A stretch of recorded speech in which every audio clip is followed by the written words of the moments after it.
sorry, 'cause I know there's nothing wrong.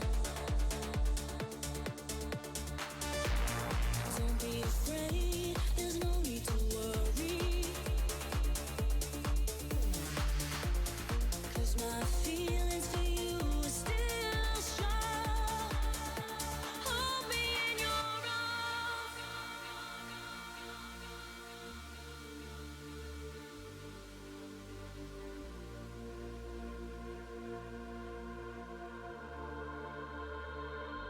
Hold me in your arms and never let me go.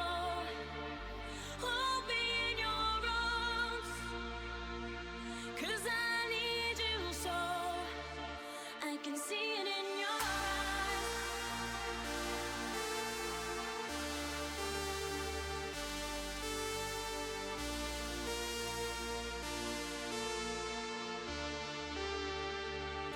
I can see it in your eyes. There is something, something you wanna tell me. I see it in your eyes. There is something that you hide from me. Is there a reason why? There is something, something you wanna tell me. I see it in your eyes. There is something that you hide from me.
Good evening. I think we are good to start, no? Alright, let's see if this works. And boom. Okay. It's not that many lights on here at home. My daughter is sleeping and my wife is kinda relaxing.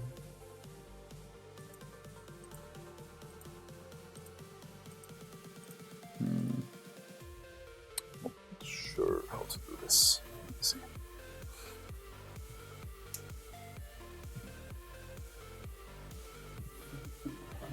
Will the camera work like this?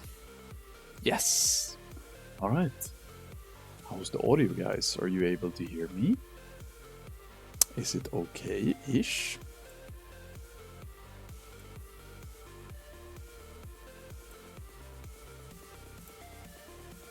Oh yeah, alright. Let me see if the production crew is also on point yet. Let's see how that's working. Yeah. Let's get these sad filters out of the way. So here we got our champions. Let me see how the other teams are doing. Let's go check on that production as well. Perfect. So tonight, guys, this is the outline that I have for you guys. I'm pretty happy with it. On the main monitor, we're gonna follow the West teams, right? But here, over at the right side, we're gonna have the guild that got world first molten core, which is these guys that I have no way of pronouncing. Then you got GLA, who got number 1 molten core speed. You got Youth, who got 2nd molten core speed. Together, who has always been a good Chinese guild. Some name of a guild I have no way of pronouncing. And lastly, another guild name I have no way of pronouncing that got 2nd in molten core. So we will be following our fellow Westerners and 1, 2, 3, 4, 5, 6 of the Chinese teams. So this is gonna be very interesting. I anticipated this quite a bit. Let me see if this works as well. Perfect. Okay, let me pull up some information for you guys. Now, let's start by looking at our contestants. What guilds are good right now? So, it might be a little bit tricky for you guys to see on your respective monitors, but basically, over here is our boys. This is Nota, Newman, Progress, Westerners, right? They got 3rd at 24:07. They only managed to land 1 run, it was really close. And when I covered their runs on Monday, this was the current world record. But since then, another challenger has approached and knocking everybody down. So Gladiator, GLA, actually turned out to be the best one in molten core speed. So shout out to Gladiator. So what was Gladiator playing? Well, we know that Youth was playing a ton of survival hunters. And Gladiators was doing a very similar type of comp. There's slightly less Death Knights, and I think there is slightly more range DPS. So just more of whatever is powerful to stack. Now, could this be a hint of what's supposed? Is it just gonna be Hunter Fiesta tonight? Is this what we should expect to see from the guilds that are going in tonight? Well, what I wanted to do is that I wanted to look at DPS statistics. So I went and looked at the current meta based on the molten core gear that people have. And as it turns out, 2 hunter specs are number 1 and 2 in the overall, which is kinda telling. And when you look at these bar charts, let me just quickly go over how it works. The median, which is the 50th percentile, is this little box. So they're all the way down here, you got Balanced Druid, right? Way further to the left than the Hunters. When you go towards this one, you're starting to get to the 75th percentile, 75 parses. When you're getting all the way out to this little marker here, this bad boy, you're getting to the 99th percentile. I would say that every single player that is competing for at least the top 3 guilds are expected to perform in the 99th percentile. This is what they're doing in speedruns, this is what I'm expecting to see. But we also know that in some of these speedruns, the Chinese hunters are actually managing to get 100 parses. Which is kinda terrifying, but there are also other classes that are really, really good if you can perform at a rank 1 level. So if we don't look at these lines anymore, fuck these lines, and instead we try to cope and hope that this roster is filled with all of these dots instead. So this is the data points that we're actually going to be watching for today. Then we have Affliction Warlocks potentially being really good. Obviously, everybody can't be rank 1, but maybe people that are playing Warlock can get somewhere here. That would be kinda cool. Meaning that if you are an extremely good Warlock, you can outperform a 99th percentile.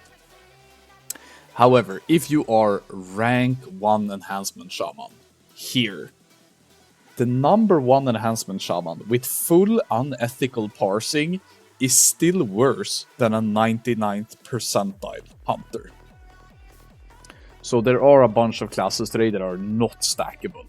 I would say every single class that has their 100th percentile on the left side of this line is not viable.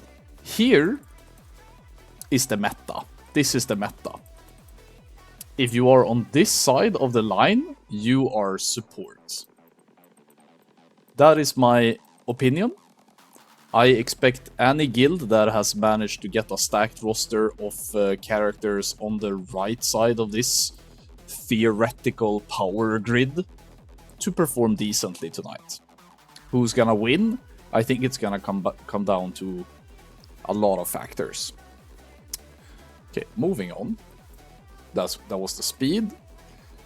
Now, the raids that we are gonna be playing tonight is one of the most favoritized raids in TBC Classic. It's been years. In 2021, we had the Race to World First Tier 5 in Classic. And there was actually a Chinese guild called Old School that managed to get number 7 back then.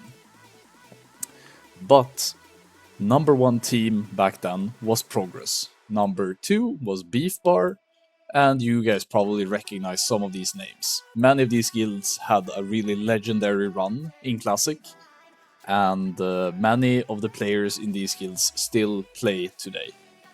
Now, in order to win World First in SSC and TK, you have to clear both instances. So, you need to choose an instance where to start, you need to kill the end boss, and every boss before that, you're not allowed to skip any bosses. Then you need to travel to a different instance portal and clear that raid. So, how did people do it back in 2021? Well, I looked it up. So, here we have a VOD from the winner POV from back then. Let's hide this for a sec. So, they zone in Serpent Caverns, and they take the elevator going down. Here you have the first theoretical skip. Let me just pause. Hold up, pause. Right here, you can parachute rocket boot and get all the way to Lurker below. Right here, you can get an amazing head start if you do this skip.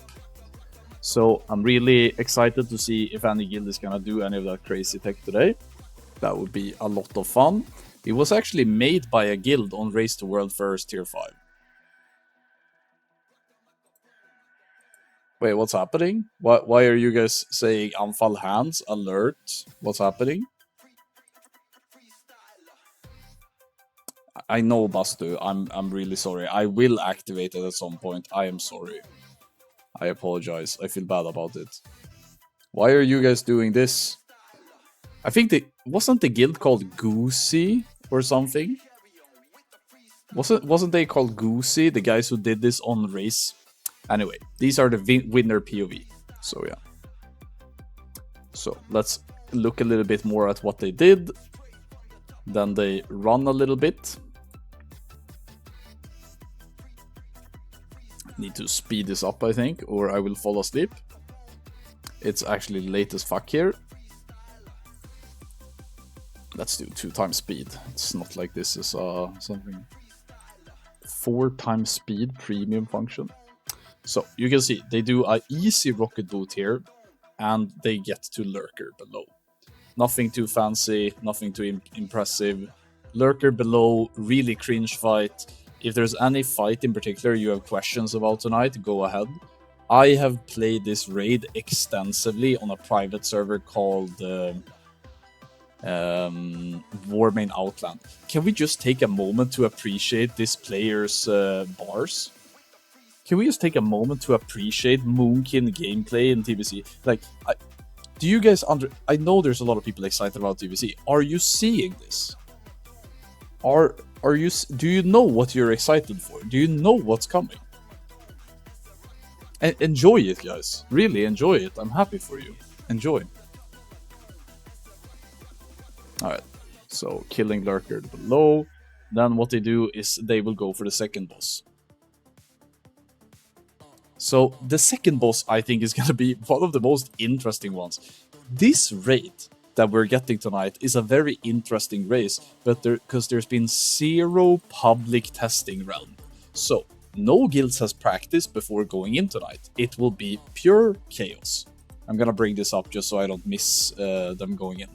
However, I know of at least one Chinese guild that has, let's just say, more than one of the Chinese guilds that have done private server playings. So what they've done is that they've set up a custom RAF server with custom numbers to practice PTR. So that is ridiculously impressive that they did that. So they scaled all of the abilities and they went in. Now, I think everybody is assuming that the race tonight is just gonna be TBC mechanics scaled to level 80. Because Molten Core was level 60 mechanics scaled to level 80. Now, if you guys know this fight has a lot of... This fight is actually really hard if you don't have resistance on the tank, depending on what phase you're in. So you need Nature Res, and you need Frost Res, depending on how long the fight is. So this, in my opinion, this could be very interesting. I believe that Fire Resistance was used on Rag, right? Fire Resistance, P1 Rag. So I'm a bit interested how Nature Resistance and Frost Resistance is gonna come into play here. Because imagine if guilds go in and they have totally underestimated how much Frost and Nature Resistance you need to do this. And they're just bricked. They can't kill Hydros. Because this is really a Nature Res and Frost Resistance fight. So I could actually see this boss being a complete wall depending on the scaling. So we will really see. Here you see a little bit of nice pathing again. Very nice, very nice. Love that. However, this was the race to World First, right? I'm actually gonna skip now to when they went to TK. So, because I want to show you some other stuff. This is from when they skipped over to Tempest Keep. So they cleared SSC, now they go to TK. They zone in, what do they do?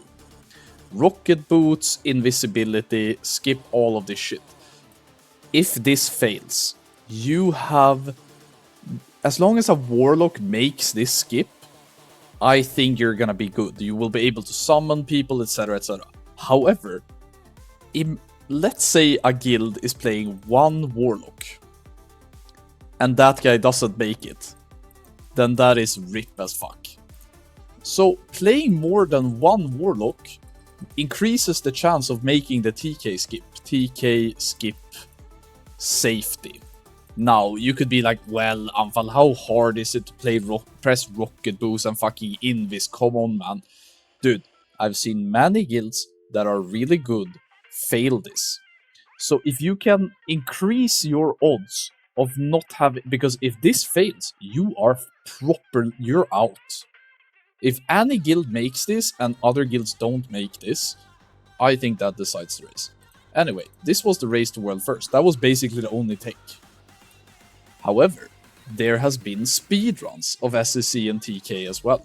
So what is the difference between a race to world first and a speedrun? Well, the major thing is that in a speedrun, you can start wherever you want, whereas in a race to world first, you kinda are forced to start outside of the instance portal. Those are the two big differences. So we're still seeing a lurker start. So lurker start, moving on, moving on. Come on, YouTube, can do this.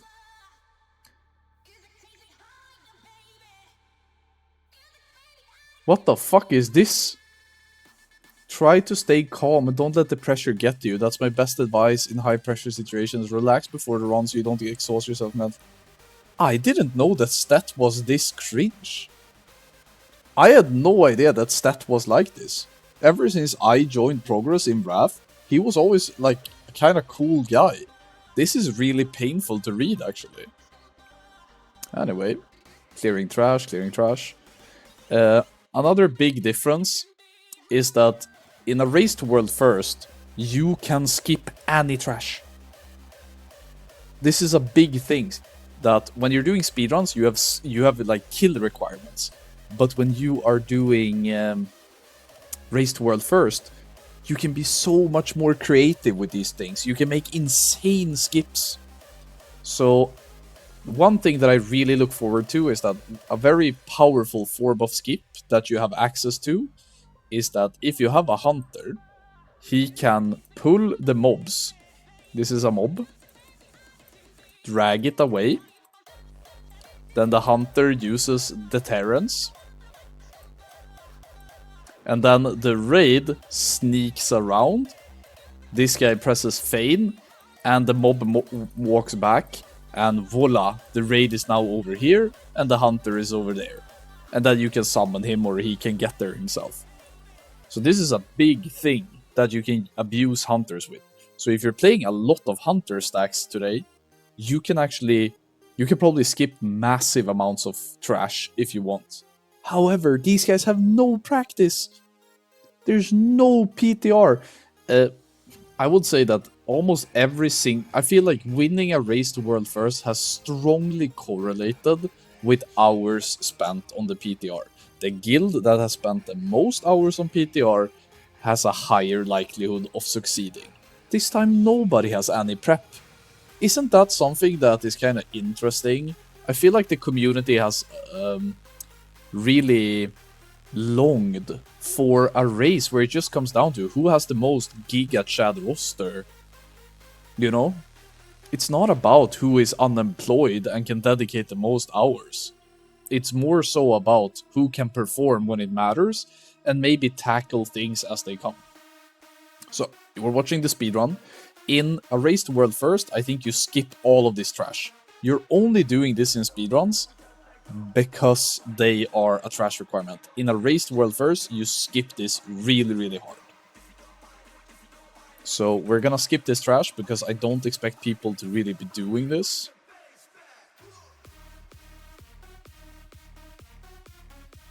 Trash requirements, trash requirements, trash requirements. Hey, are you guys excited about TBC, by the way? Have you seen the raid comp that people are playing? You guys seeing this? Are you excited about TBC coming out again? Here, look at dynamic damage done.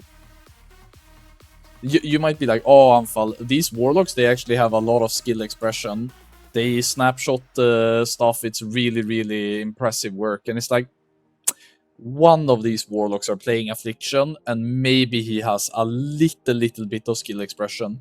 I can tell you, every single one of these warlocks, the only skill expression they have is equipping their seed set. Like before AoE, you equip a gear set for seeding, and then before every single target fight, you equip a gear set for single target, and that's literally it. That is literally it for playing Warlock at the highest peak. And then it's just about gear. It's incredibly stupid.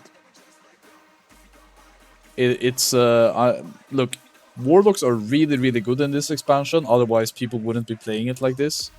But if you played Mob Classic, Season of Discovery, or Wrath, then Warlock in TBC is not gonna be enjoyable to you.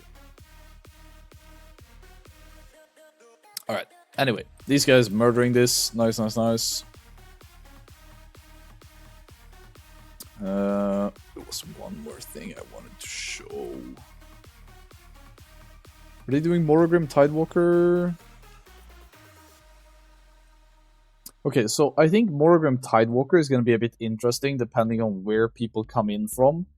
I think this room right here, the Morogrim room, has a lot of patrols. And I think most guilds are just going to take the safe route and like AoE them all down. Maybe once, maybe twice. Here's the patrol, you need to kill that. And in here is Morogrim, right? If one guild can find a way to take this boss and like hide him in a corner and not have to spend time killing the Murloc packs, because I actually think that these Murloc packs could very well be really hard on a Wrath scale difficulty. I don't know if you guys have done Serpent Shrine Caverns, but pre-nerf Serpent Shrine Caverns, when you go in the first couple of weeks, people die on this fucking trash pack, dude. These Murloc kills people. I could actually see people maybe overextending, taking too many of these, and if they are properly scaled, I can see guilds wiping in the race, because they're like, oh, pull, pull, pull, pace, pace, pace, and these Murlocs are just buffed to shit and they murder people. I don't know, could be kind of funny, I think. Sadly, I think a fight like Lady Vash is probably some of the most boring fights. One of my biggest problems with Lady Vash is that it's an incredibly melee unfriendly fight. And when you look at the meta, of the Wrath Plus that we have going on, range DPS, whether you're a Warlock or a Hunter, I think Warlocks or Hunters are just way too good on this fight. I really think that this fight, if it's tuned properly, can be a nightmare if you have too much melee. So, one thing that I'm a little bit concerned about is that I feel like the Western team really likes warriors. They played many warriors in the speedruns. They like rogues, they like DKs. Nothing wrong with that, I'm a melee enjoyer myself. But I think Lady Vash, if tuned properly, can turn out to be really rough. Throwmas says, you have Cloak and AMS. You have way more tools in a Wrath talent tree and ability like timeline. That's true. But I mean, look at the situation you have right now. As a melee, you would have to run between these mobs. And if they are scale difficult, this is going to be very hard. RNG says, are they not editing some mechanics? The truth is we don't know, but they did 0 changes to Molten Core, and Molten Core was very successful. So I doubt we will see any changes. Let me see. Oh my god, that person is watching something. Is that Chinese streamer down here? Is he... Look, that is his webcam, right? He is sitting and fucking scrolling Chinese women like NS... Holy shit, dude. My man is doom scrolling to prepare for raid.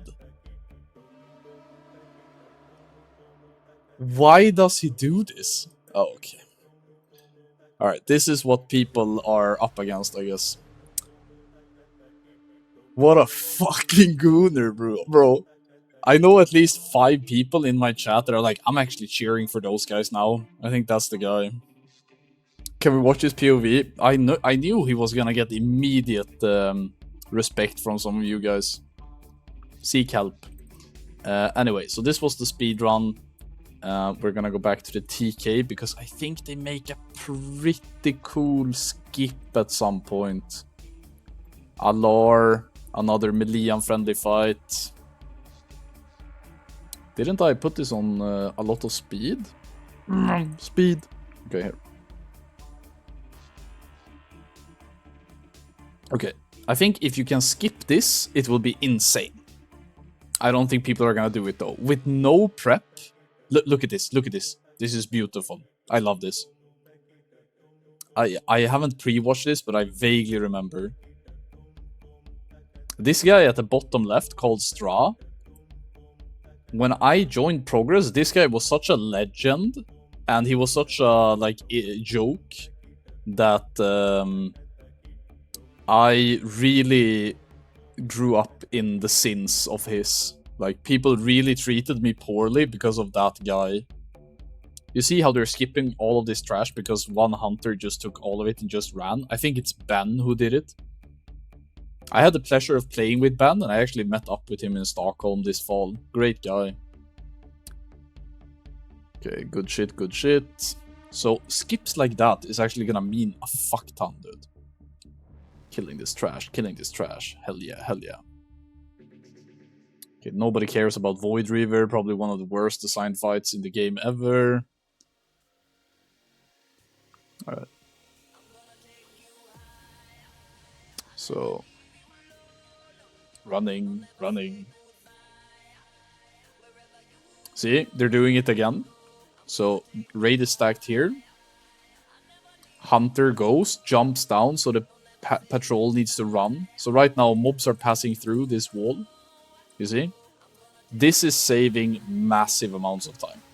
Like, oh my god, look at this, bro. The guilds that do this are gonna save so much time compared to the guilds that are not gonna do it. However, I think many guilds, because of no prep, are too much of a pussy to do this. But if any guild does it, it's over, dude. It's over. If the trash is tanky. If the trash is a joke and you can just walk through it, then skips like this are kinda irrelevant, I guess. Okay, let me see. Yeah, here you see.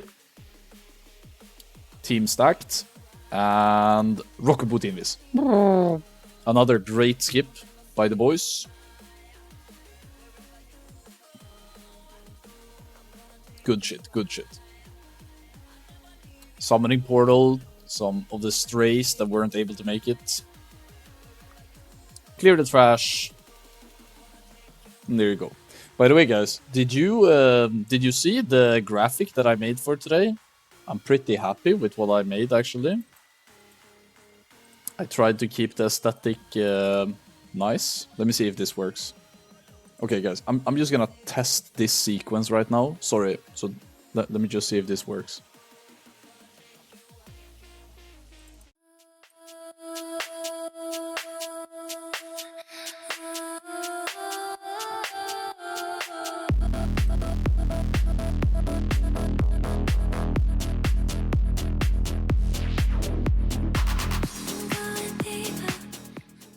Production is balling out today, guys.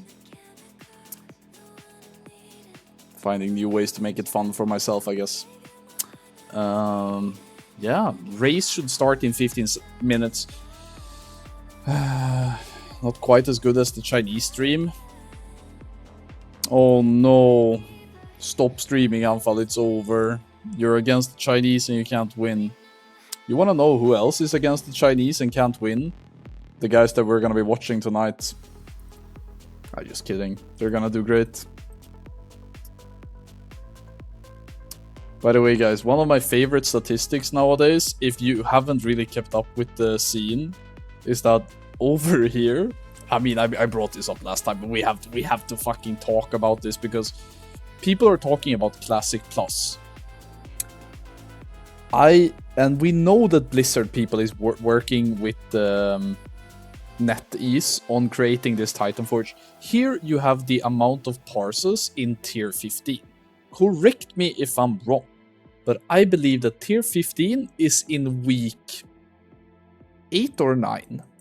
So in 8 or 9 weeks of Mist of Pandaria in Europe and NA, you have 16,000 mage parses, 26,000 blah blah blah blah blah. However, if we look at the same statistics for 10 weeks of Molten Core in China,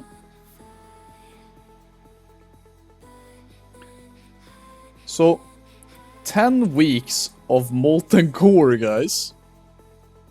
And you have some classes doing over 2 million logged parses. Now, I don't know if there are character duplicates. I don't know if server renames are fucking with this.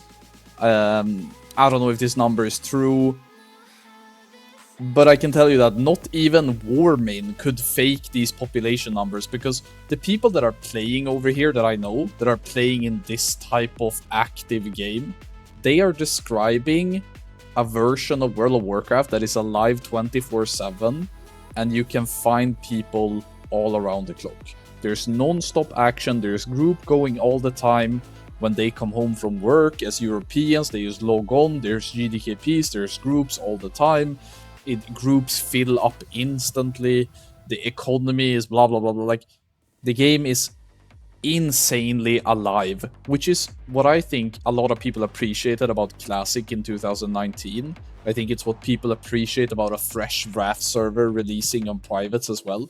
Because whenever World of Warcraft feels alive and it feels like you're immersing yourself in an ecosystem that isn't like dying, it makes you feel like, oh man, I want to be a part of this. And these numbers are absolutely fucking ridiculous. I have no words to describe how successful this is. If I was Blizzard, if this is Blizzard, and I was looking at this, I would be like, smile, and I would look over to like, holy fuck, what am I doing? Am I drawing the world? I guess I am. And over here you have fucking NA. I'm not gonna draw Greenland. Not doing that. If I look over here at this shit, I would be like, nah, fuck this. This is not worth the headache. Because not only are these people that are playing over here, they are incredibly monetizable. Because all of these people that are playing over here, they can pay sub, they can pay in a shop, they can buy transmog. It's important that I finish this word and not stop halfway. Subs, shops, transmog, and they can also buy other cosmetic stuff and boost. There's a lot of money to cash out on the people enjoying this game. But if you instead go and look at these fucks over here, you're like, okay, they can buy sub, they can buy WoW token, and they can buy boost, but nobody does that because the game is fucking dying. So like, these people, not only are they few in numbers, they are also not really that extracting that much value from these fucks. And if you would go over to the Classic Fresh, and you go to the statistics of Classic Fresh, this is the vanilla and TBC, right? So this is parses based on, is it like 15 weeks of Nax or something? These people over here, which are like kind of incredible numbers, but it's kind of sad that it's 300k of this and 4k of this. Very balanced game. I'm not going to talk about that. These people, you can only get money from subs.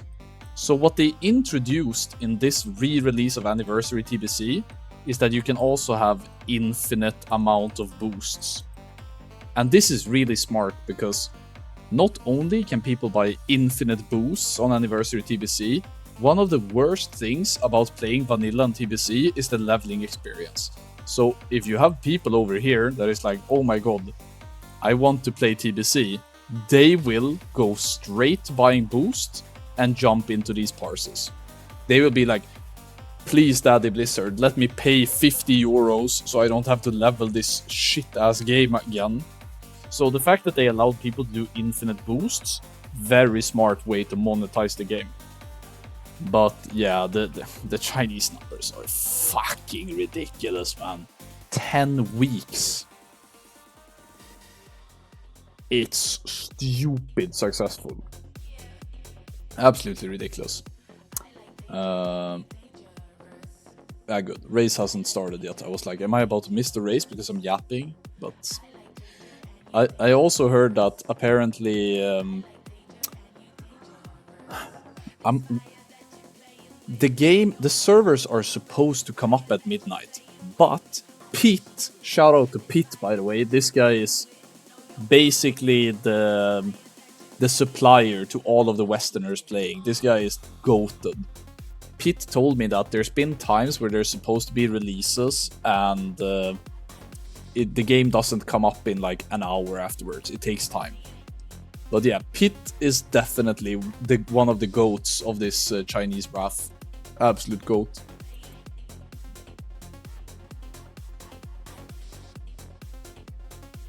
Okay. My man Holy Palace V is looking at an Excel spreadsheet of copy pasting. Yo, is he stealing? Is he stealing my content? That legit looked like he had me on second monitor and he was like, what is Anfal talking about? I'm gonna talk about it too. Smile? Okay, kind of shameless behavior, but I'll forgive him, I guess. That's crazy, bro. Palma says, rather than extend the launch and it comes out like the Rumo on MOP. Yeah, I mean, the Rumo is the most recent one, right? But let's not forget Magma on release on tier 11, completely bugged. Let's not forget tier 9, where Beef Bar was ahead and they fell towards Anubre Khan and their priest fucking breaks their pelvis in the middle of the air because of a bug. There's always been bugs on releases to World First that decide the outcome of a race. So even though it's really bad that the Rumu was bugged, I think people who want to quit MOP, if they want to justify quitting MOP because of a bug, they can. But they could also have justified quitting other times. But then apparently it was okay. But this time it's unacceptable. Getting a bit hypocritical, are we? I don't know. Just say that you don't like MOP and move on. Aura says, do you know if you still need a Chinese ID to play Titanforge? I have no idea. I don't play there myself. I don't know.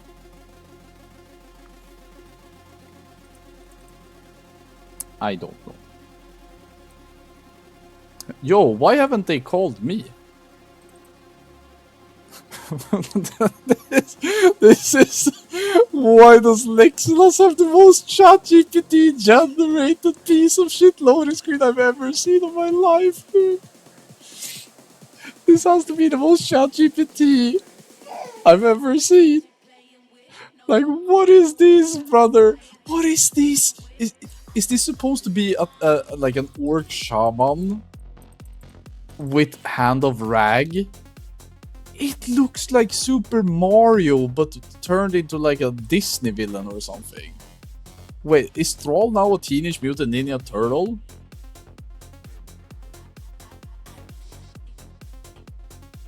This is... Wow, I'm so glad that a couple of trees in the Amazon rainforest had to burn for the sake of building data centers so that people like Lexilas could create whatever this is. This is really the future, guys. Support your struggling local graphics designer. Wow, wow, wow. AI art, am I right, boys? There is a video also. Look at Holy Palace stream. Oh, there is? Wait. No, man.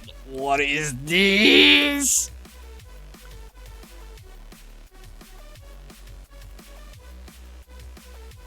It's videos like this that are making the consumption of water more expensive for regular people in like the Midwest of the US, with all these data centers needing to cool all of their ROM and GPUs. Like, this is why I cannot get a DDR5 memory, by the way.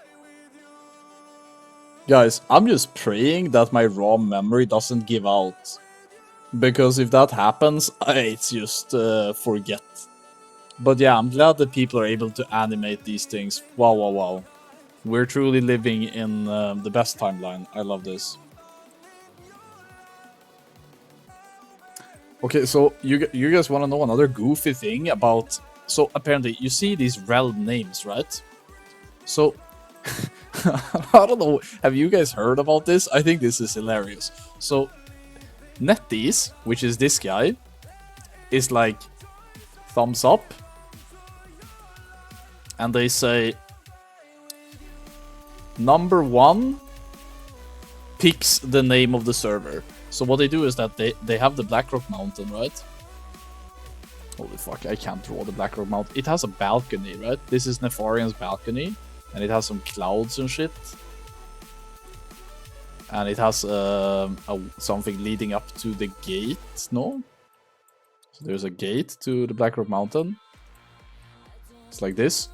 So this is the Blackrock Mountain. What they say is basically during a weekend, every kill inside of the Blackrock Mountain is 1 point per kill. And the guild that is number 1 gets to name the server. Name server 1 month. So all of the servers, I think yesterday or 2 days ago, were renamed. And because of the way the WoW infrastructure works, if your name is Anfall, I believe it's like Anfall and then server. So every single character had this part of their name changed, which made all of the weak auras, all of the MRT assignments, all of the sheets, like outdated. So every guild had to update everything. And people are kind of despairing. Oh my fucking god. The people are kind of despairing about this. People are like, oh my god, this is so hard. Oh my god, how the fuck do we do this? And then NetEase was like, by the way, we're gonna run it back next month. So apparently they're gonna do it again next month. And for a foreseeable future, if it's popular, we're just gonna run it back every month, bro. Run it back. Run it back. So every month, this is gonna become outdated. So people tried to like copy-paste their name and the WTF folder and stuff. But because of the way that the Chinese letters worked, apparently, it was nowhere as easy as when you have the Western keyboards and stuff. So it's incredibly AIDS. I know it's... look, I like the idea that they do these type of events. But there has to be a better way to do this, please God. There has to be a better way. But I like what they're experimenting with. I like what they're trying to do. It's cool. It's cool. Let's see if any of the other guilds have managed to enter yet. I really hope I got their streaming names right.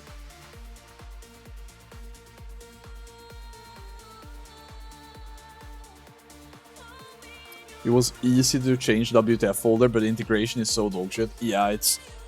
oof, what a nightmare. So, we only have the Gooner down here, right? He's the only guy. This is the Gooner. All of the other people are offline. I am a bit concerned. I don't know if they are offline because I did something wrong. Let me check. I don't wanna interact.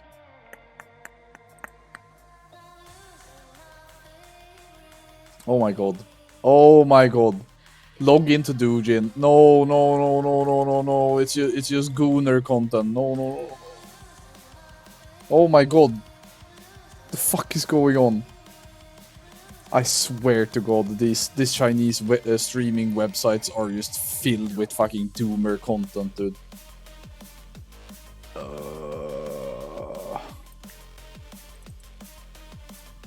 Here.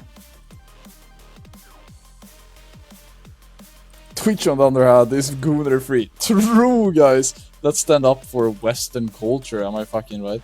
Oh my god, I can't watch this.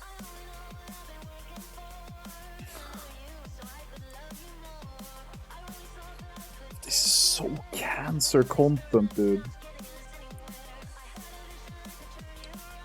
Okay, did we lose? Did we lose this guild?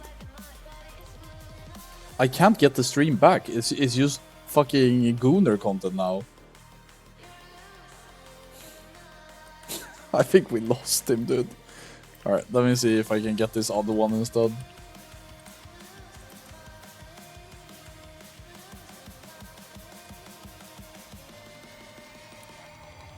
Okay, this is another guild though. That's a bummer. Can't believe I lost an entire guild because of Gooner content. Well, now this is the guild we're watching instead down there. Oh, unlucky. I think they haven't gone live. I think they're offline because one of the vids are working, right? Like, this one works. I think these other ones are just not live yet.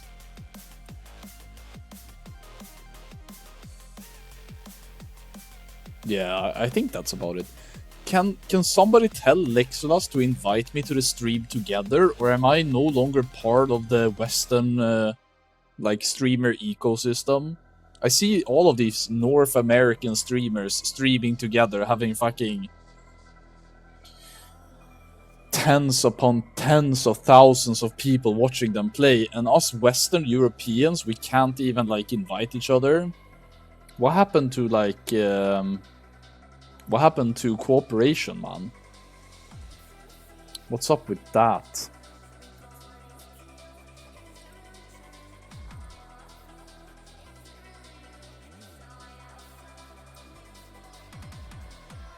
Where are all the private servers located? I don't know. Probably in a country that doesn't really respect North American intellectual property law. Hofrace is on if you want to watch that. Yeah, I heard that apparently Heart of Fear and Terrors of Endless Spring is coming out at the same time. Seclight, can you send me a stream? Can you send me a stream of that race that is going right now? I want to see what they do, actually.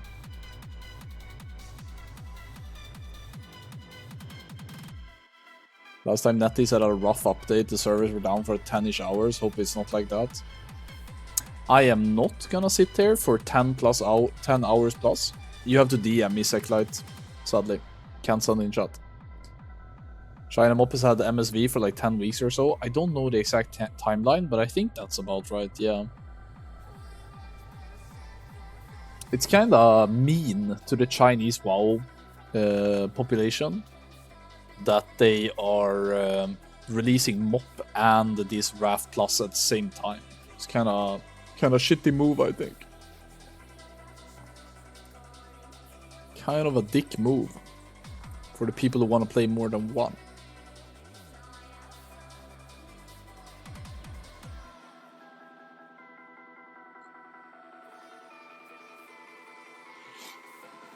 Alright, we are 2 minutes past. I can respect it. Didn't China just finish Raft? Did they just skip Kata or what? I don't know, actually. I don't know exactly what they did. I haven't kept up with it. Anfall, check DM. No, I don't wanna do that, Danny, that you sent me, sadly. I got 300 bucks on NA winning this one. Well, if by NA you mean the Westerners, then yes. But as a Scandinavian, whenever a North American is talking about the entire West Hemisphere as North America when they actually mean the US, I get a bit uneasy in my chair. So can we please call them the Westerners instead of NA, please? They had like a pre-patch speed Kata thing. They skipped Kata. Best decision they could ever make. I think Kata was a decent expansion, but Mop is far superior. Is anybody able to find me a Heart of Fear and Terrors of Endless Springs, Terrors of Endless Spring stream? Then we can watch that while we wait for this to go live. I think they had a pretty decent Heart of Fear or MSV release, rather.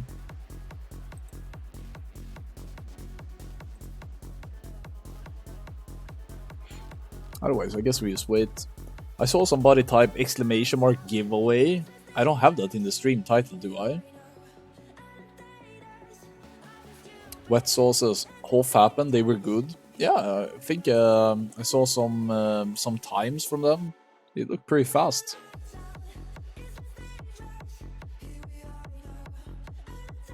But correct me if I'm wrong, but hasn't the Taiwanese and Korean servers been able to play Heart of Fear just like the rest of us? I think Taiwan and Korea is on the same timeline as NA and EU. It's just the Chinese servers that were behind because of the NetEase debacle when Wrath was coming out, right? When Blizzard and NetEase didn't renew NetEase license.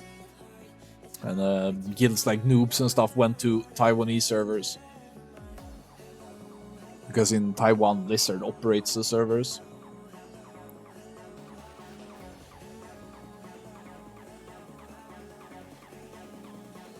I can barely keep up with all the WoW versions, not to mention specific regions.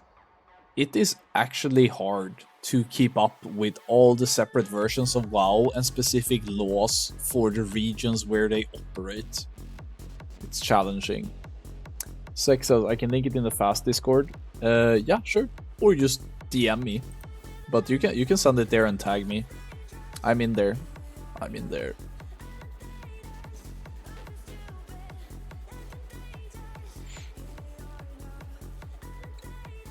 Alright, thank you, man. Okay, I'm gonna hide this just in case you sent me something weird, like, I don't know, an ISIS beheading video or some shit. Okay, let's see. Okay, here we go, here we go.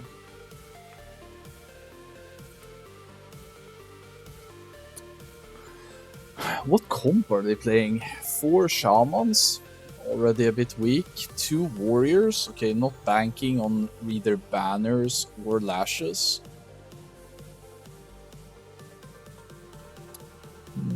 That's an early lost. I can't really see where they're keeping track of it. No idea if they're the best guild. What guild is this? I know some of the...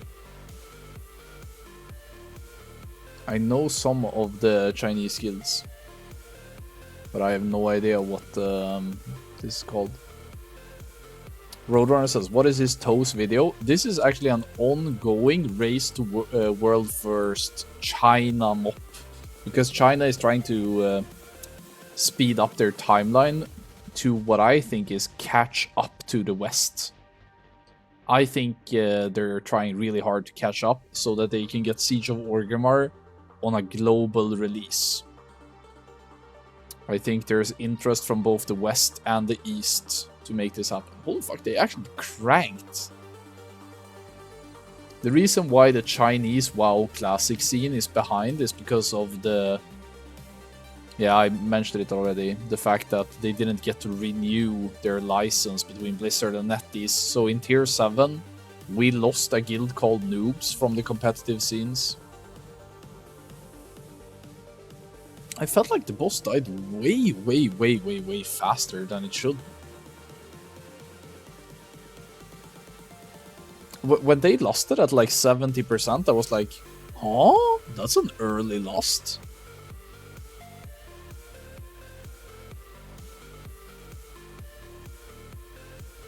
People are doing 200k? Maybe that's because I want to see what type of DPS people are going to be doing now.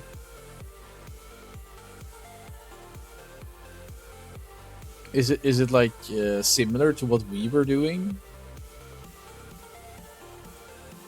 400k Moonkin opener, really? I mean, 300k element and Shaman opener, it can happen, I guess, but 400k Moonkin opener? I feel like these numbers are very high for being MSV geared, no? Let's see what they end on here.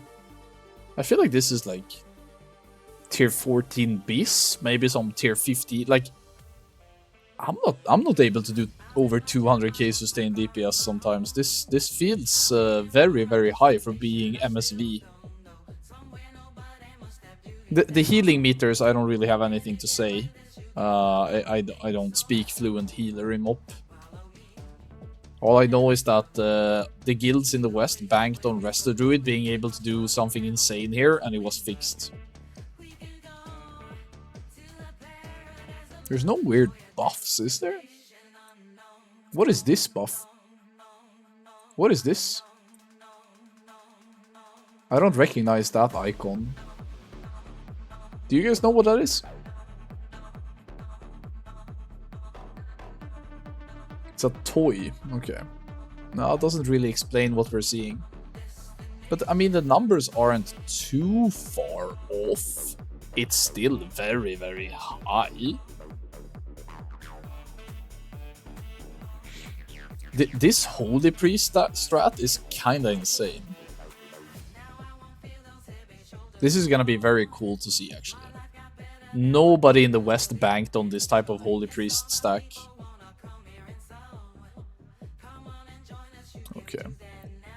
So what do they need to do? They need to do like 65% on the boss in one go. No guild in the West managed to one-face this on release because people had the wrong healing comp. Oh god, look at the health. 4950. What? Okay, it's calming down a little bit. 60. The Moonkin is healing as well, obviously. Oh my lord, this is a really fucking insane kill. 2.4 million Holy Pala healing. What the actual crank? That's a certified piss crank, actually. What the fuck? This guy is almost doing half as much HPS as mages are doing on Yeek and DPS. This is insane. They're losing some peoples though. Moonkin dead, DK dead, 2 combat dresses down. 98%. They really need to get a push here. I think they aren't really interrupting. Oh, they really lost a lot of oomph there at the end. Okay, it's still really good, but I feel like this is insanely fast. The DPS doesn't look too abnormal though. Maybe, I don't know. But the reason why it looked fast is because look at these healing meters. This is ridiculous. This is like par strat on release. Yeah, this should be a SSC+TK release. But guys, this isn't weird. This is what people could have done in Europe as well. It's just that people banked on different healer strats. You saw how many Holy Priests they were playing. Yeah, exactly. They just really banked on it. I wonder if they're gonna swap some classes at some point, or if they're just gonna run with this many priests, because they still have 2 Holy Priests, 1 disc. Yeah, they're swapping out priests, right?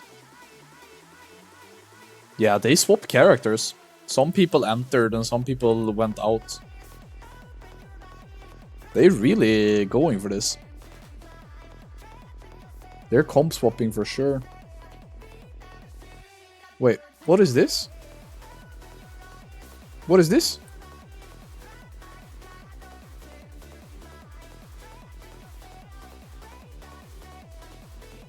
Have I missed something? What are these? What are these?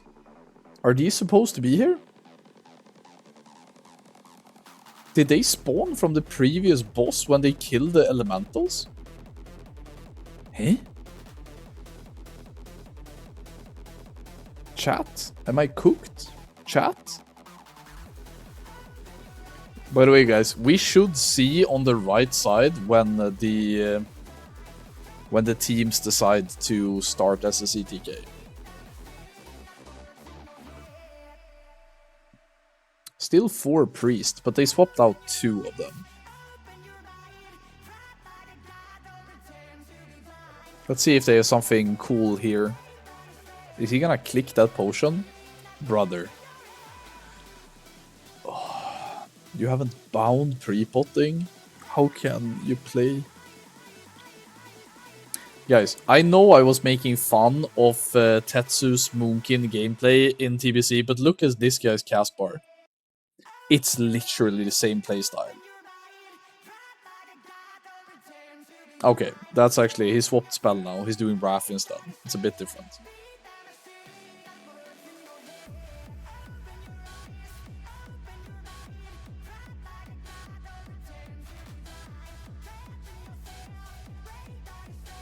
I said this the other day when I was playing tier 15 that looking back, I actually think that Miss of Pandaria was the most balanced and arguably the most fun in MSV release and early tier 14. I know people really like tier 15, I think it's an amazing raid to progress, but farm raiding in tier 15 is incredibly depressing because of how powerful casters are. And Siege of Orgrimmar, I look forward to progressing, but it's really shit expansion when it comes to like class balance. It's really ass. I really think the golden age of Mists of Pandaria was tier 14. It was the most balanced version of MOP, I think. I think it only gets worse.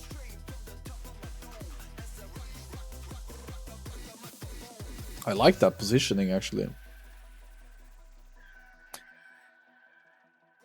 This Mookin is fucking piss cranking, or?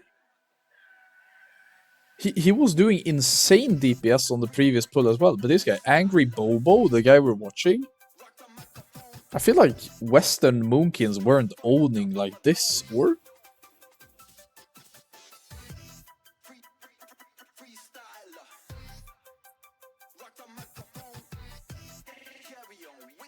Speaking of the tank is down here, no? They're doing Paladin Brewmaster.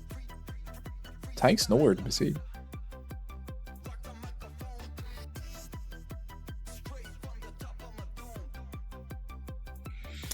They're playing only one Discipline Priest. I don't know. I don't know. I feel like this Moonkin is doing way more damage than I'm used to seeing Moonkins doing.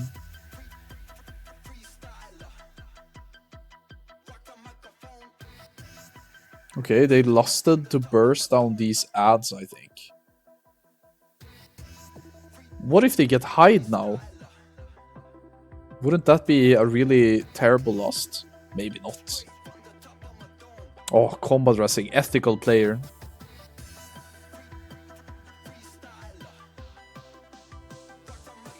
I think they're overhealing this fight a bit. Not a terrible loss. I mean, they still got 7 seconds rolling. Losing a little bit of uptime, but not too much. That's alright. Brewmaster is climbing. I feel like damage is overall kind of fine in this raid. Just play like Mars, as Youth and GLA are Chinese guilds. I thought only Fast is competitive Western guild. Yeah, so if you're just tuning in, over here is only Chinese guilds. Whereas on the main monitor, we will be watching the Western team, which is Fast. Holy fuck, 4 people dead, huh? What are you doing? They have ads just running around murking people? Very, very sloppy leashy. Very sloppy. As a side note, while we're watching the race to Chinese first, Terrace of Endless Spring, I have been informed that this guild and this guild have a paid roster. So these players play WoW for a living and get paid to play in these 2 guilds. These other ones, I don't know. But I also know that both of these guilds use GDKP as loot system, even in guild raids. But these are 2 guilds that are professional WoW players. I don't know how much money we're talking, I don't know, but I know that they only play WoW for a living. Which is very, very rare in Classic, but it's more so common in retail, right? In retail, you have at least 3 organizations that have players on a payroll, and depending on your role in said guilds, you get paid more or less.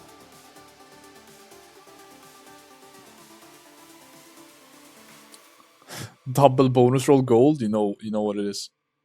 Noobs did GDKB main raid as well. Yeah, that's what I mean. Like, Noobs is now basically youth. That's basically Noobs.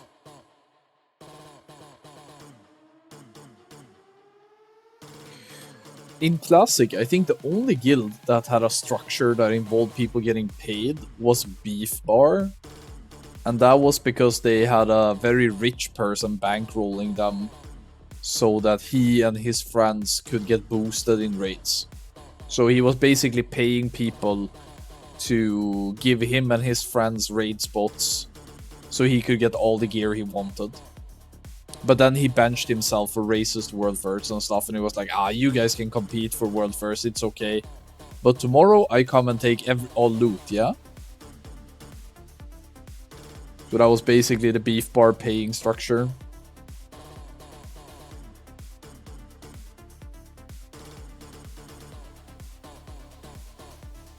If everybody's cool with it. I mean, I know plenty of people that played in Progress that left Progress for no other reason than the fact that they would receive economic aid by playing in Beef Bar. They liked being in Progress, they liked the results they were getting in Progress, but playing World of Warcraft for so many hours every week, why not get paid while doing it, right? So whenever Beef Bar reached out, or even if the players reached out to Beef Bar, it was seen as an opportunity for young people and people playing WoW to get some money for the time that they put in. So I personally never had any problems with people leaving Progress to go to Beef Bar. I know that there were some people who consider them to be greedy or whatever, right? But I think you just gotta do what feels right to you, man. McFisty says how much money we're talking. I don't know. I haven't seen the receipts. But from what I heard, it's depending on where you live, more or less.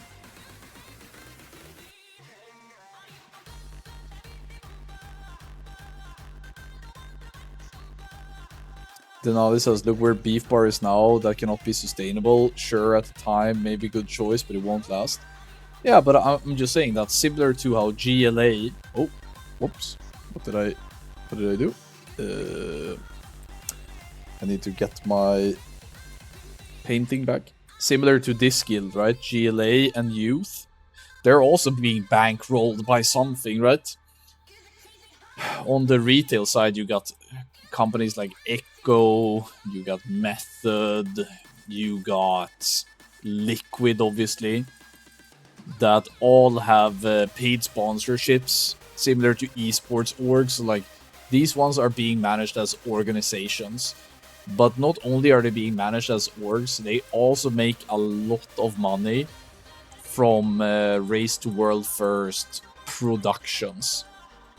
So if you are playing in one of the top 3 retail guilds, a lot of the payment is actually divided cut from the productions that comes from the Race to World First. So whenever you as a spectator are like, oh my god, the boss will not die this reset, the people in these guilds are like, nice. One more week with 70,000 viewers watching me pull the last boss again. Sounds like I'm getting some money. So sponsorships are part of the way how they finance retail, but calling stop DPS here, bit of a pussy move. Might as well play it, and if they get it, they can push, but better be safe than sorry, I guess. Bayflow says there are rich people who literally do this with football teams, billions, WoW roster is nothing. Yeah, exactly. There are people who buy Chelsea because they want a sports team in their portfolio. That's literally it. The entire American, what do you say, franchise has billionaires running NBA and shit. So money is very much in sports, but a lot of people who play WoW in really competitive guilds don't make any money. I've said it before, I can say it again, that if you were playing in Progress while I was there, you were making no money. Despite it was a pure passion project. Which I really respect. And I also know that the leadership of Progress has declined sponsorships and brand deals and other things because they felt like they would lose control of what the essence of the guild was. I know that there's been talks about different esports organizations buying Progress, and I really respect the fact that the leadership at the time of these offers have stayed true to the fact that it's about more than the money. It's a passion project. So even though Progress doesn't compete in Classic anymore, I think the guild really had some nice values that they were true to till the very end.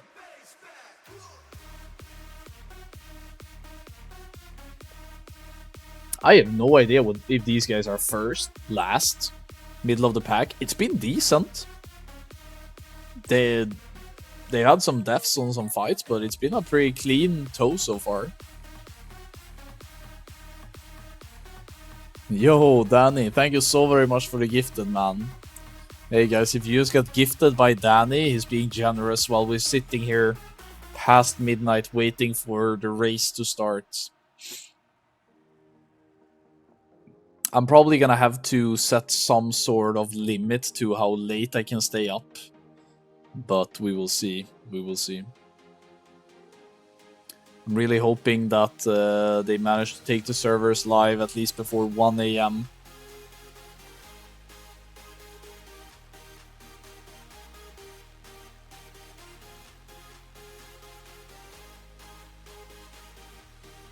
I mean, both of the Moonkins are cranking in this group. Sewell, Angry Bobo. There has to be some sort of Moonkin buff that is active that wasn't really active on the Race to World First toes that we had. Moonkins weren't this good. We'll see if they get Realm first. Yeah, but you don't really get an achievement for World first, but we'll see.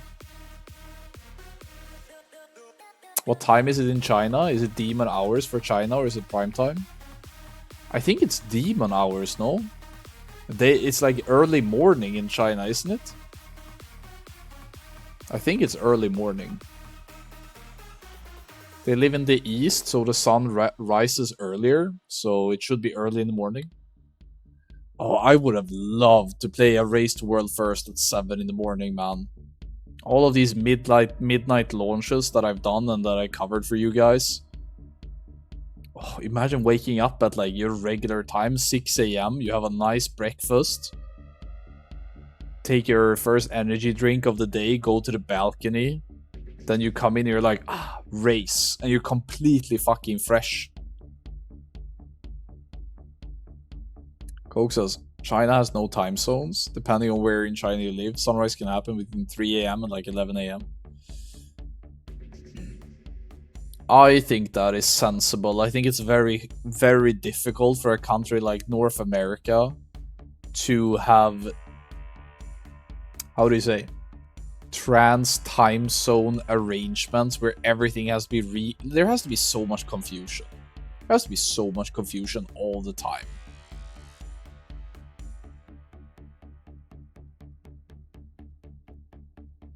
At the end of the day, nobody really cares what time it is, right? The sun will rise when it rises. Doesn't matter if the time is 6 in the morning, 9 in the morning.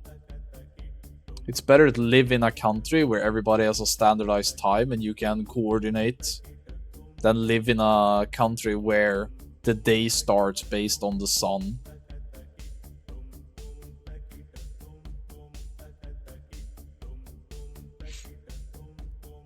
I think.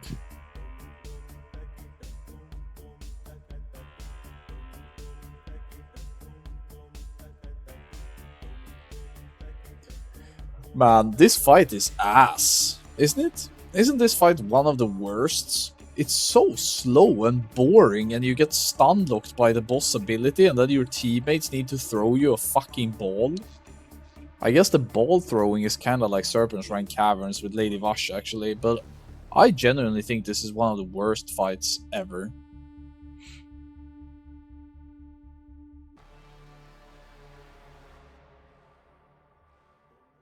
Terrible, terrible fight.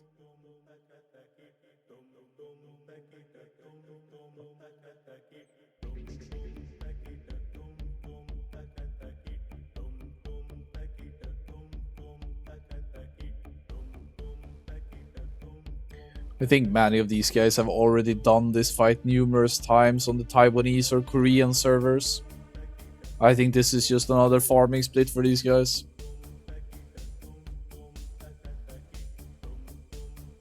It also doesn't happen anything. It's what you call a cyclic encounter, right? Boss designs in WoW can have like phase 1, 2, 3, etc. But that is one form of design. But when you have a boss fight that is like 1, 2, 1, 2, and then infinite, where you have this cyclic, it just gets so boring, dude. I think cyclic phasing is a really bad boss design. I like when like you hit a threshold and you get a new phase. I think that's really cool. This cyclic shit, fuck no. I think Professor Putricide does a cyclic, like a hybrid of the two designs really well. I actually think that Professor Putricide is one of the most creative boss fights, considering how old it is, and it still holds up pretty good. With the way that the boss gets added models to his frame as you push him, the way that he spawns unique ads with unique abilities. I think Professor Putricide really is a great fight in the way that it shaped what's possible. Pure skill fight as well, with all of the mechanics that's happening.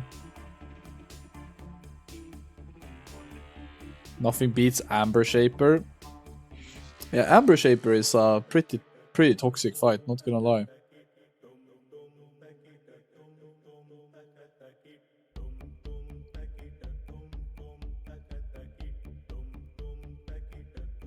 Vesax. Oh, they got some sort of achievement. Was that somebody else got round first? Was that somebody else beat them? Or was it some other achievement related to the fight? They shouldn't get achievements before they kill the boss, no?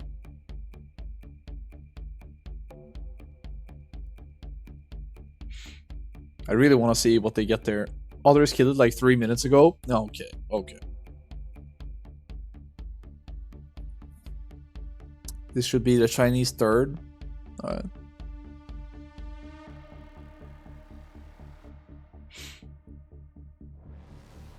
Unpopular opinion, but I actually think Spine in Dragon Soul would have been a really cool fight if you had to play the roll mechanic properly. I love the fact that this guy has kept his bonus rolls for the final boss. I hope he bonus rolls an item he really wants, because he sure as hell didn't use it to get more item level during the race. Perfect usage of bonus rolls, by the way. What an idiot. What a fucking idiot. Oh. Oh.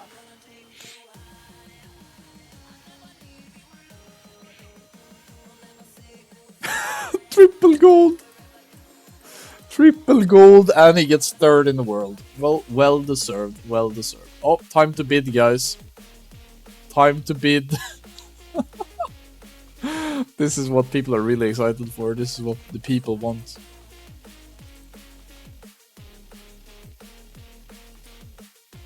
Dark Animus is worse than Spine? What do you mean? Dark Animus is one of the good fights in tier 15. You can see it on the Chinese Warcraft logs page. Alright. Yo!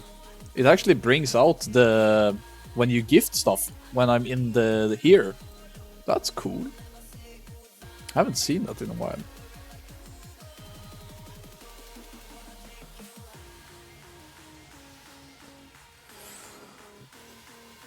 Yeah, there's some banger fights for sure during the years. Been some absolute bangers.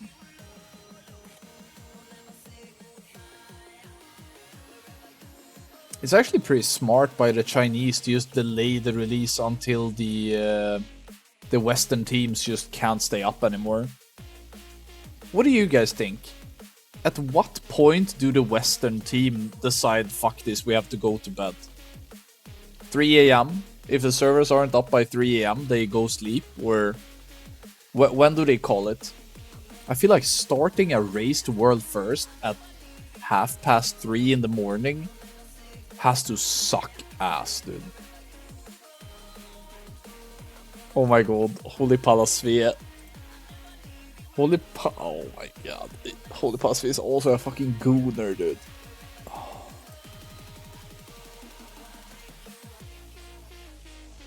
Yo, I remember this guy. Do you guys remember this guy from the... Do you guys remember this guy from the previous Race to World First? That was playing this game where you had to organize cutlery. I remember this from the Molten Core Race to World First that I covered. That he was doing this. Do you guys remember? It was so dank.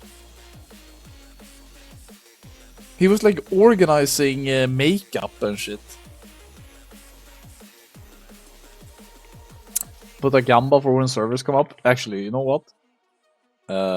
Race starts before 01 AM.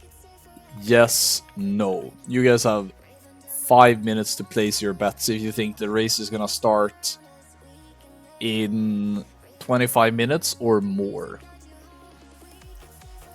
I feel like the Molten Core race wasn't that late on time, was it? Ghost BB says, not for the unemployed. This might be an unpopular opinion, but from my years of playing competitive Classic, I have to say that people who are unemployed are like some of the people with the worst discipline and worst coping mechanism. Like, my favorite people to play with in Progress were people that were either students or working, because they were like, they just had grit, you know. Whereas the unemployed people that had nothing else than playing WoW, they were fucking weak. Jay says, Max, Radiator from Liquid, said that if they go into week 3 or 4 of progression, it's hardly profitable anymore. Yeah, I mean, he should know about the economy side of things, so why would I question that? Charlie says, am I late? 2-1? Right now, the Chinese are winning, because it still isn't up. They are 36 minutes late, and counting. So we will see. But I guess instead of watching Holy Palasve go over insane... I mean, we have it on the right side, right? We're keeping track of what guilds are doing.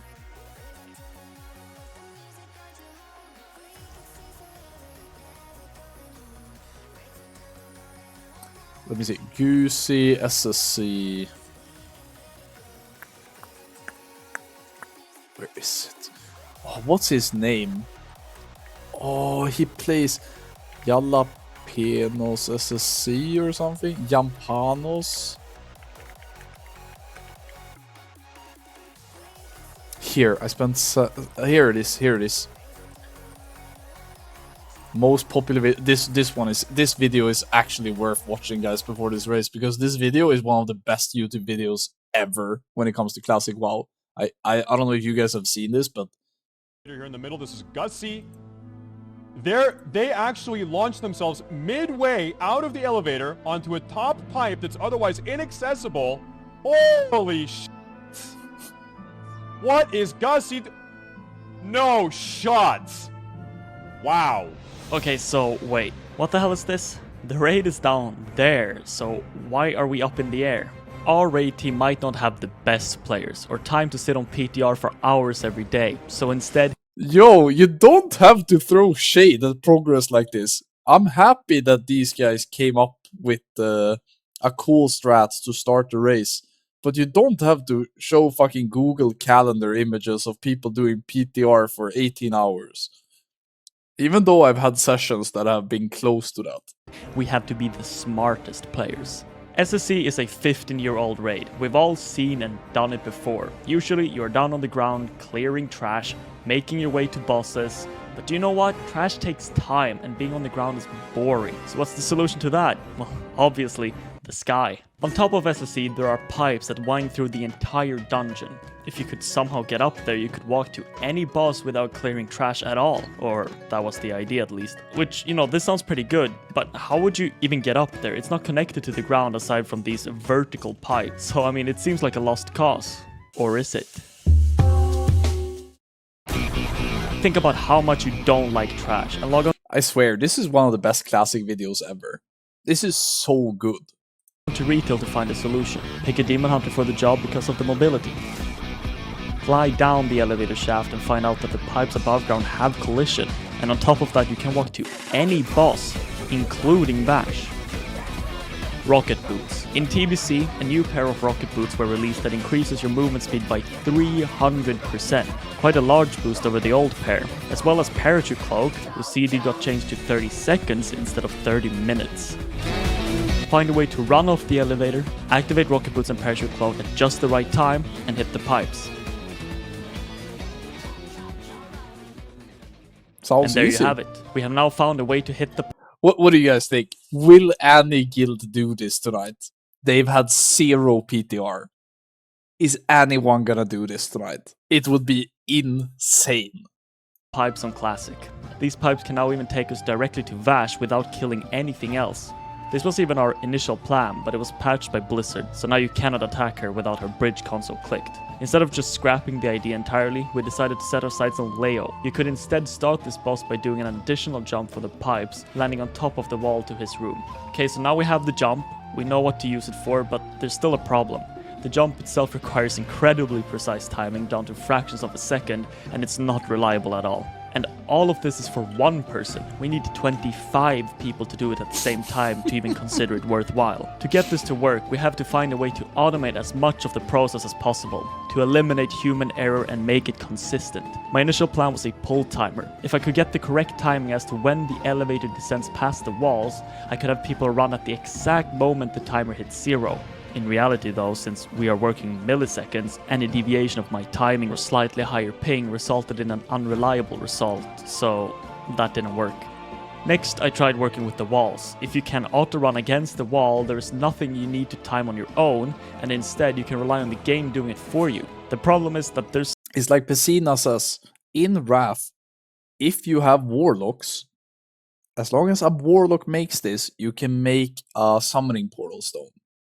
Unlike in TBC where it's a single summon, right? So I don't know, it would be insane. I really don't think we're gonna see this, but it would be so sick. no angle against the wall that lets you hit the pipe while also not gliding because of the direction you're running. This is where the pillar penis looking thing comes in. This thing lets you run up against the wall, but it also pinches you between it, stopping you from moving any further. And there we had it. All I need to do now is get the timing down and start the timer when the elevator moves, and just activate the boots plus cloak while auto-running against the wall and bam. Actual GOAT. Like, this guy is in progress anniversary for TBC, guys. This guy is playing with progress for TBC. He is so good. Success. Well, kinda. It shot you straight out towards the pipe, but you still had to click off the slow fall yourself. We don't like that. Any room for human error means that our monkey raiders will die. This luckily had a simple solution. You just need to aim into the pillar, and you will gracefully bounce off the wall and land on the pipe. From here on out, it's straightforward. You just follow the path along the pipes all the way to Leo, then run off with swiftness potion and cloak up, and we're done. I'm gonna leave this up. Where are we going? Where in the hell are we going? It's so Gussie? insane that they Gussie ran is all the way always to doing some Leotheras. wild card shit. And they're Starting on Leotheras the They're blind is falling down. insane. They are going right to Leo. Crazy. What is happening, man? Just one small issue though, it didn't work for everybody. Sometimes it just decided to screw one person in particular and blast them off in a random direction. And when the slow fall wears off, you fall and die. Thankfully, if there's anything I've learned playing Classic is how to break the game. And I knew that exiting the game stops your aerial momentum. So all I had to tell people was, if you miss, just Alt F4. And when people log back in, they can safely fall to the ground, activating their parachute cloak once again to avoid fall damage. Yeah. So, you auto-run now? Everyone Five. auto-run? Go, go, go. 4, 3, 2, 1. Pick your things. Can you imagine how little faith you must have in your raiders if you spend hours upon hours figuring this out and teaching it to 24 other people instead of just practicing the fights? Like, do you understand how little this guy thinks of the people around him to do this? Good. Alt F4 if you're going far. Just Alt F4. Hey, here, watch out for your slow fall. Don't miss. Now remember, here you are just running off. and you're clicking both Swiftness Pod and Parachute Cloak at the same time. You are lining yourself up with the pillar from the second line here. Don't jump. Here. Press both things, line yourself up with the pillar, and just run. No jumping, just run. If you think you're gonna overshoot or anything like that, just turn off slow fall. Should be good. Now finally, we got it. We're at Leo. From here on out, the raid resumes as normal. Killing Leo, into Fathom Lord, into Morrogrim. But wait, I mean, we forgot about 2 bosses. To get back to Hydros Alerka, you either have to cross fish-infested waters or clear all the trash you wanted to skip in the first place. Unless, of course, you could somehow reset your position back to the start. Yeah, and you guessed it, that's what we did. If everybody logs out in a raid, even if you have some bosses killed, you can have a character with lead outside the raid reset the instance, and it will bring you back to the entrance. Now the next step was a simple rocket boost jump to Hydros, finish off Lurker, and we're at Vash, ready to claim our world first. My goat, dude. Of course, unbeknownst to us at the time, is that Progress was already at Vash by the time we were on Hydros, and that you don't actually need to fly onto the pipes, you can just walk on the water to skip virtually all trash in the raid anyways. But walking on the water looks lame and this looks cool, so who really won here? I mean, most definitely Progress. They completely slammed us, and to be fair, so did most other guilds. I mean, we even wiped on Vash at 2% on a first try, but you know what they say, it is what it is. Hopefully you thought it looked cool as well though. Thanks for watching. That's so good. Absolute fucking cinema, dude. One of the best YouTube videos of Classic ever made. I'll link it in the chat so you guys can go and leave a like. Absolutely amazing video. Love that. Absolutely love. Peak. Alright. It's a certified hood classic in my eyes. Let's get some background music going again. Right, where was I? Okay, so this is the old classic results, right? So if you guys remember when Tier 5 came out, Progress managed to win. We already watched the VOD of the winner POV. We saw some of the skips that they made. So we know that there's plenty of skips you can do in this instance, there's plenty of cool shit. So that's good. There are, let me see, can I get this? If you look at the guild, the roster that, don't troll me now. Let me see. Okay, if we take the VOD of the Race to World first, there's a couple of players here that I think might be playing tonight, actually. I think Xander is playing, which is my former officer in Progress. Do I recognize anybody else that might be playing tonight? I think he's the only guy. Yeah, I think this is the only guy from 2021. Oh, Church, actually. Church might be playing tonight. This is Church vibes, actually. He's also playing tonight, I think. I don't want to leak too much about the roster. But let me just look at the roster. I'm not gonna leak what comp they're playing or anything. That would be a certified Anfall classic if I did, but I'm not gonna do that. While we do that, I'll just let you guys see what they did at the start of Tempest Keep again. Let me see. Where is it? No, I think those are the only Church. Yes, Xander. Church and Xander are the only two people in the roster today that is also in the old Tier 5 Race to World first. It's kind of goated, actually. It's kind of cool to having been part of this and now be part of it again. 5 years, almost. I'll show you guys another skip they made in case you weren't here when we went over This one is pretty cool, I think. This skip really comes down to how much health and how dangerous this trash is gonna be. If this trash is very dangerous, then this is gonna be a super nice skip.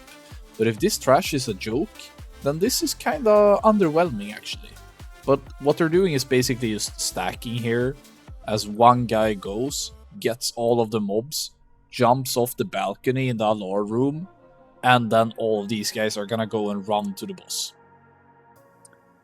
Rogi says, Anfal wins race. Race is...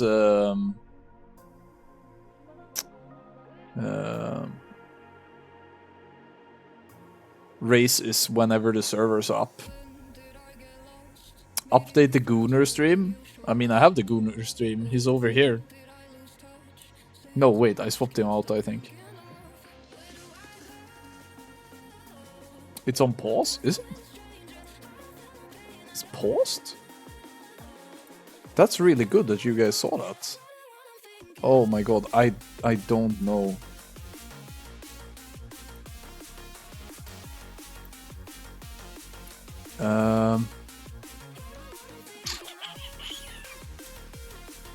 Okay, so it...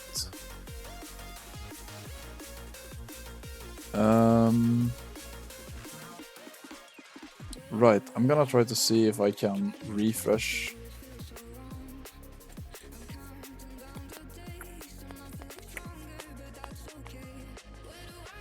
Yeah, I'm getting farmed by these. This Doujin website is kinda killing me. Let me see if I can get a GLA stream. Hold on. Maybe that's the thing, that it stops.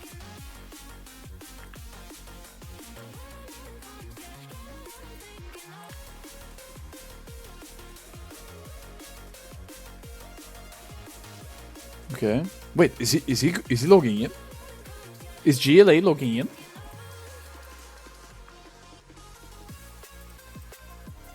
Server's up? Wait.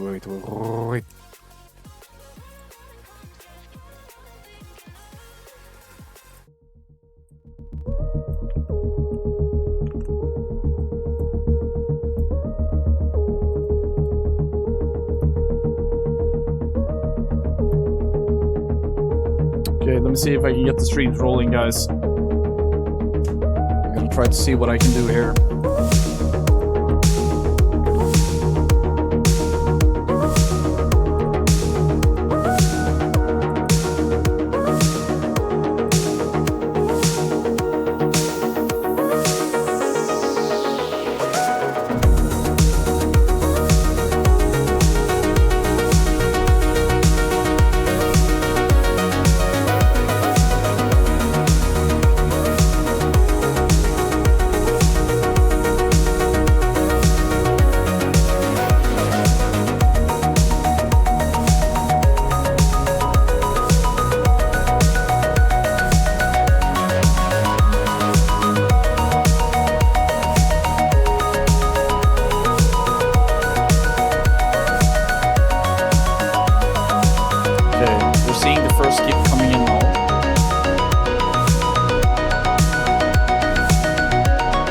Guys, so I'm trying to update the Chinese different streams. We're seeing the same invis skip from the Westerners as we saw in the Race to World First. They failed the skip. No, the skip has worked, but the trash is monstrously hard. They might be wiping the trash here. Let's see what they can do. Silence for 5 seconds. Okay, this looks really, really rough. I'm gonna try to make sure that I have all of the guild streams working, guys. There's some infrastructure that I need to fix for you. Give me a second, guys. Okay, I think they managed to save it. At least the mobs died somewhat fast.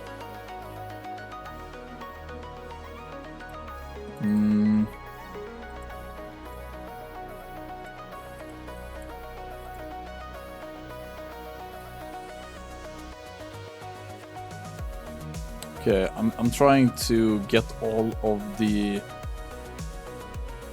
guilds going.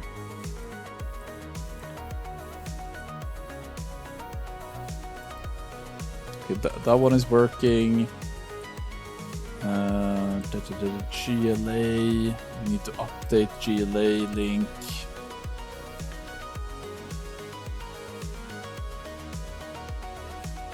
They are also started in TK. We will get a DPS meter. Hold on, guys. I need to keep track of guilds. That's what really matters now.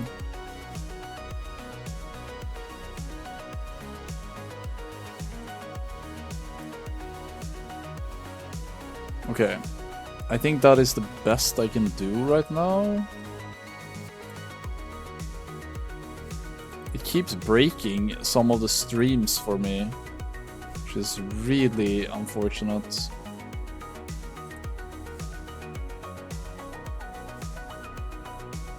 Okay, I'm gonna have to manually check. Okay, let's see.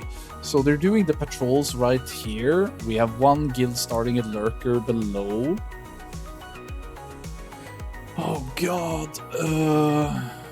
Here's another one that has stopped for some reason. I think it's because it's recognizing that I am an evil non-Chinese enjoyer. That one is working. That one is working. This one I need to start again.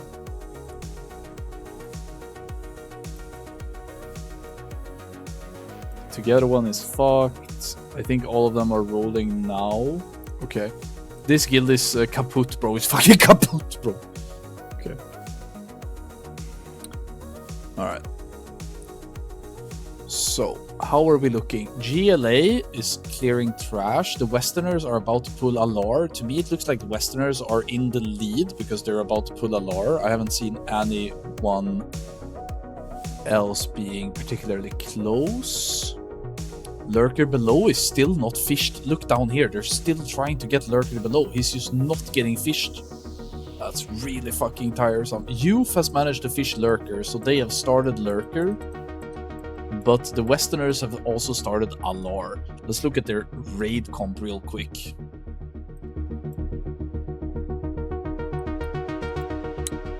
Let's see, you got 2 DPS warriors, 1, 2, 3, 4 hunters, you got 1, 2, 3 warlocks, you got 1, 2 rogues, 1, 2 DKs, feral, moonkin. Okay. The race is on, guys. The race has started. So we're gonna try to keep up. Let me know if any of the videos are stopping to load. August is saying, hi, I just want to say you're not a single maid living in an 8 square feet apartment. You're a dad. Why are you still awake making a lot of noises? Because this is my passion and my wife and kid is sleeping 5 meters away from me.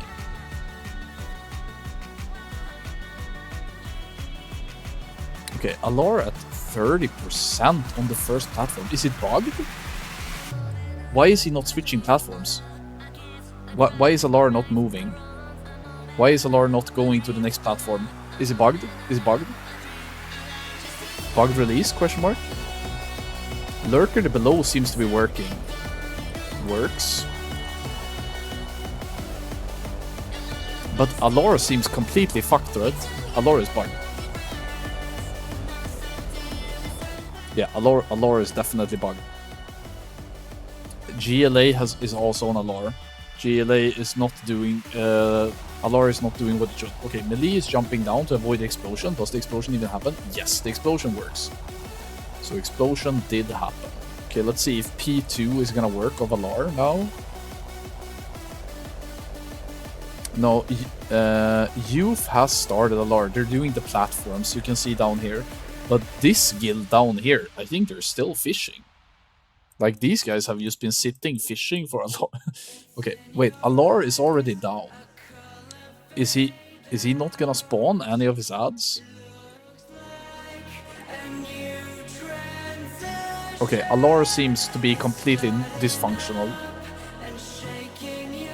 Bashgud are equipped.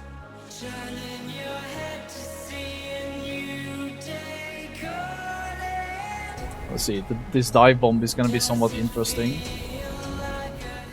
I feel like the health dropping this fast is probably the result of more post-nerf values than pre-nerf values. Maybe.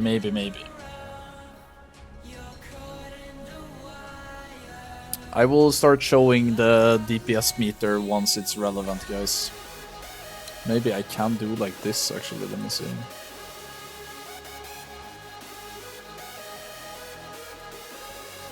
Okay, that's the best I can do for you guys, for all the DPS enjoyers out there. Hope you guys appreciate. The production value is sick right now. I don't see any ads. Is it just being tanked in a very creative position, or?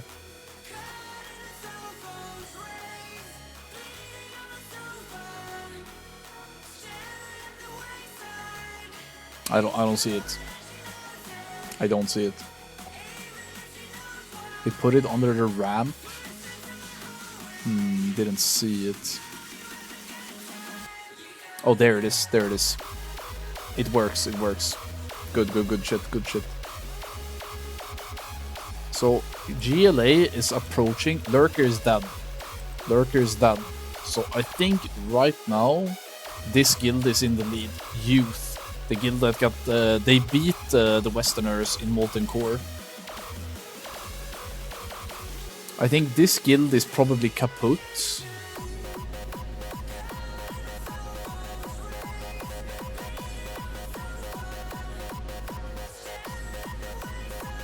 Okay, can they make this before the next dive bomb? Nah, it's a lot of time.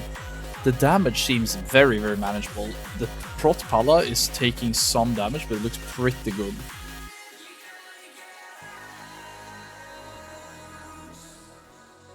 Okay, they are gonna transition during the meteor phase. So look, they're using this to move. I like this a lot actually. So they're gonna kill the last percentages while dragging the boss, wasting no time here. I really like this. This shows very good ideas. It looks like GLA is doing the same thing. Look, GLA is doing the exact same thing. Oh my god, fucking Netherbane dropped. I think it's pretty shit now though. Okay, let's see what the boys are gonna do. No skip, no skip. They're going. Okay. I think they're ahead, guys.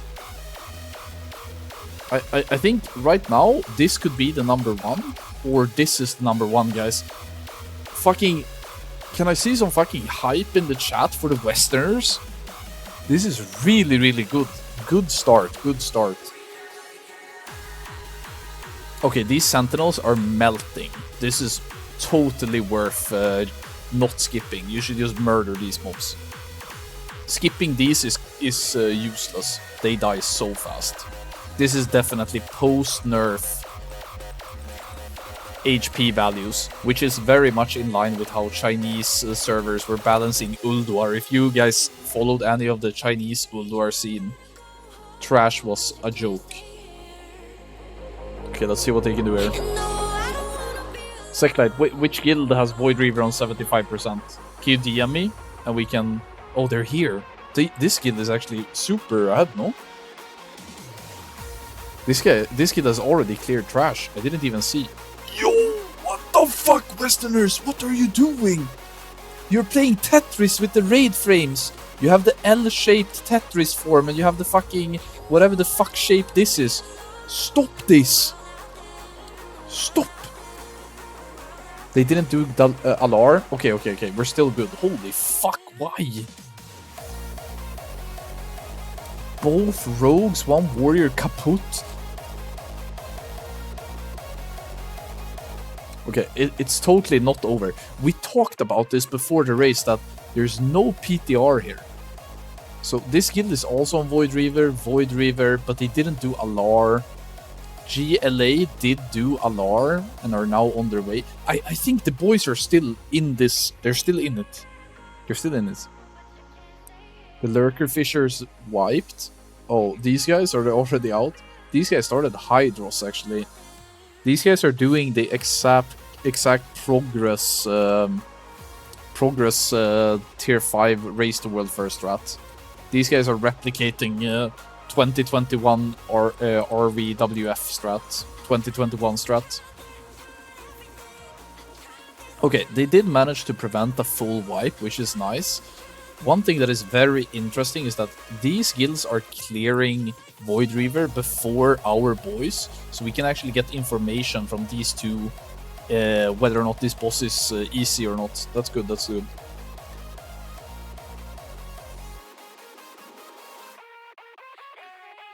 Okay, Youth are now 2 bosses in. I would say these guys are having a really good start. This guild is kaput. GLA is behind the West. So right now I would say number 1, number 2, number 3. I would say is pretty sensible right now. Holy shit, guys. This is quite the fucking race. I got my eye on you. Say yes to heaven. Shout out to my wife and kids sleeping 5 meters away from me while I'm sitting here screaming.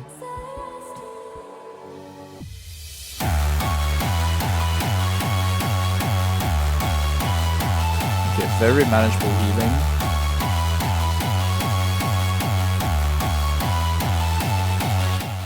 Okay, so the damage that the trash is doing is a fucking joke. I don't know exactly how they managed to die before, because it looks completely manageable. Okay, Void Reaver, here we go. They are still on this. Okay, this guild has killed Void and is now starting LR. So I think this is the guild that we can compare the Westerners with. GLA is behind. Youth, we don't know if they're ahead. This guild feels slow. So I would say right now it is probably like Youth is number 1. This guild and this guild could be number 2, and this is number 3. I think that's very close. I feel like Void Reaver low-key melting, or? Look at the mages! Look at the fucking mages! Yo, Funky Cut is in this! Guys, let's take a moment to look at this. You got Xander from Progress, Zero from Nota, Vanny, I don't know, Holy Palasve is Progress, Quincy, I don't know, Devil is Progress, Costed, I don't know, Snurk is Nota, Take Note is Nota, Babyhoof is Progress, CV is Progress, Julius is Progress, Potatoes is Progress, Pumper, I don't know, Adam is Nota, Burning is China, Dice is Beef Bar, XDK, I don't know, Funky is Progress, DJXD is Nota, Scarpa is Progress, Cope is Nota, Lex is Progress, Red is Nota. This is a pretty fucking good. Quincy is Statement. Okay, yeah, I recognize that. I've interviewed Quincy actually. Quincy is in Newman, Quincy is Statement, bro, you can't tell me otherwise. Burning is C and United, also be, yeah, exactly, he got a C. Lex is Nota, I would say. What do you mean? Holy Palasve and Lex won more races to World First in Progress than they ever did in Nota. Congratulations, you won fucking cringe speedruns in Tier 7. Great job, guys. Nota, what a guild. Holy Palasve and Lex didn't win any race to World First before coming to Progress, is all I will say.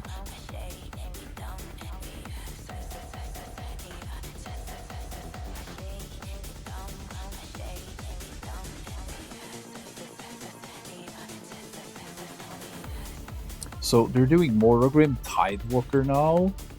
So not doing the Leo Theras the blind strat. Okay. Okay, so this guild has now managed to kill Alar, haven't they? Or did they skip Alar? I think they skip Alar again. Are they still not doing the bird?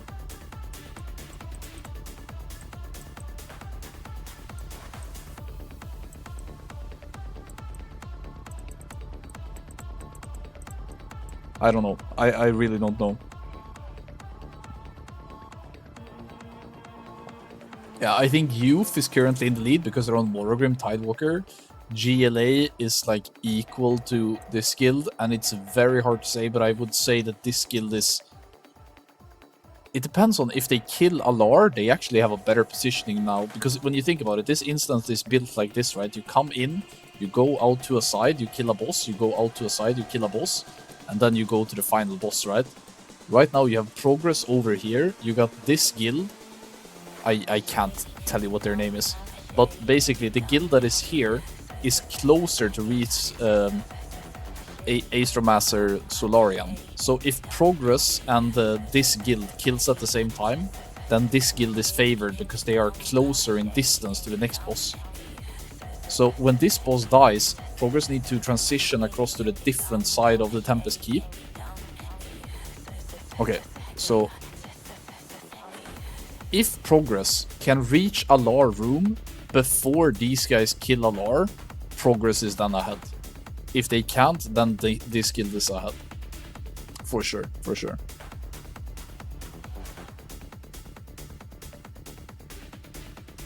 I don't know why I'm calling them Progress. They're called Foreign All-Stars, the Westerners. I don't know, guys. I don't like the guild name Fast. Do you like the guild name Fast? I don't like the guild name Fast. I keep mixing it up with all the other guild names. They are ahead. Fast is ahead. So I think right now they are either number 2 and this is number 1, or it's the opposite. I can't tell if this is 1 or 2 or this is 1 or 2. I think that is it.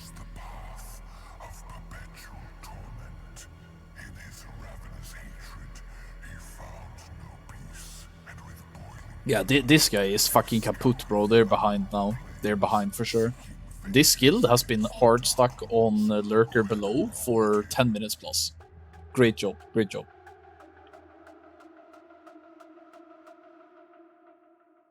Okay, they cleared now. I would say Fast is maybe 45 seconds ahead.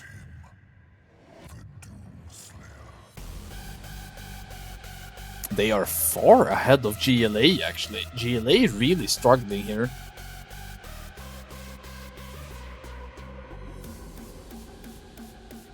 Remember, guys, I think GLA and Youth have been playing on custom draft private servers, doing this content leading up to this. Okay, this trash is gonna be very interesting. I think it's the first time we see this trash. These guys are doing Astromancer, but I don't think they've done the bird, so they are behind. I think this trash is gonna be somewhat easy. Yo, what the fuck? That was a joke. What? What? What? That was incredibly... It's like I'm doing dead mines. What was that? This trash is supposed to be hard, no? Okay. Okay.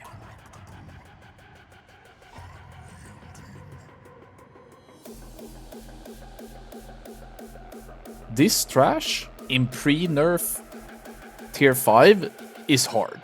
Like, it takes time. They have a lot of health. But these things are fucking melting like these guys are doing Celestial Dungeons. Rogue dead. Mind control mechanic, by the way.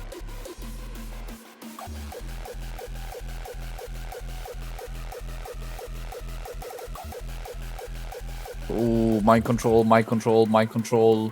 This guy is mind control as well. Mind control dead.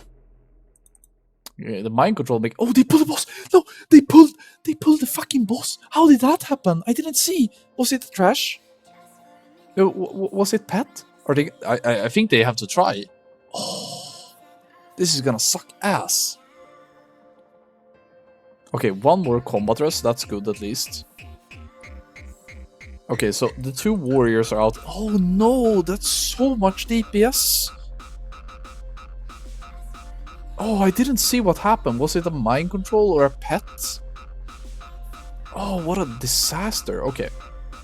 This guild is still doing this fight, so this one seems to take a while as well. So being down 3 people is really rough.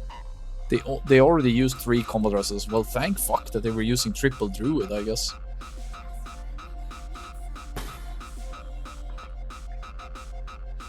Damn, that's disastrous. That's so bad, so bad.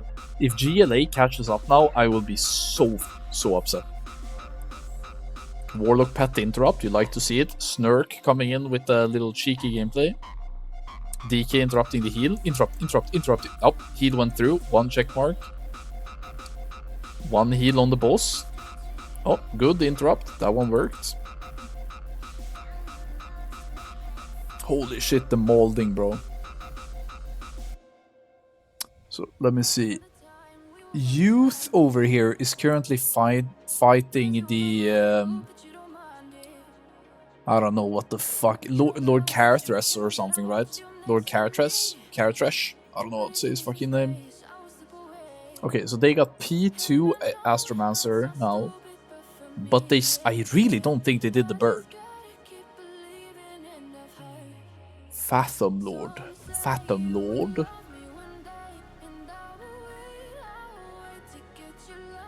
Okay, this guild up here, I think they're gonna overtake Progress. Because of that disastrous pull on the boss. Okay, guys, what do you think? Are we gonna have anybody die from the fall damage exploding? And the Gooners, the People's Champ, have almost killed Lurker below now. Almost killed it. Stop calling them Progress, I'm sorry.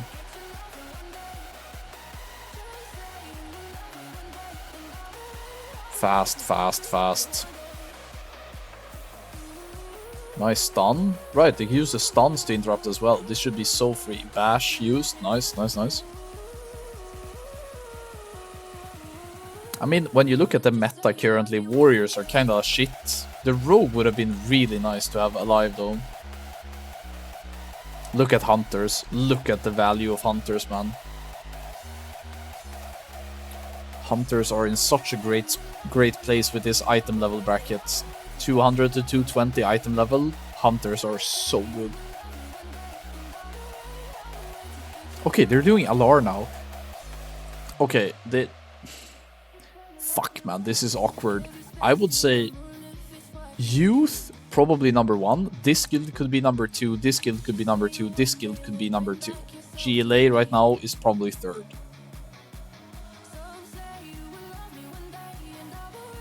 Solarian 20% before going into phase 2. Okay, that's unlucky.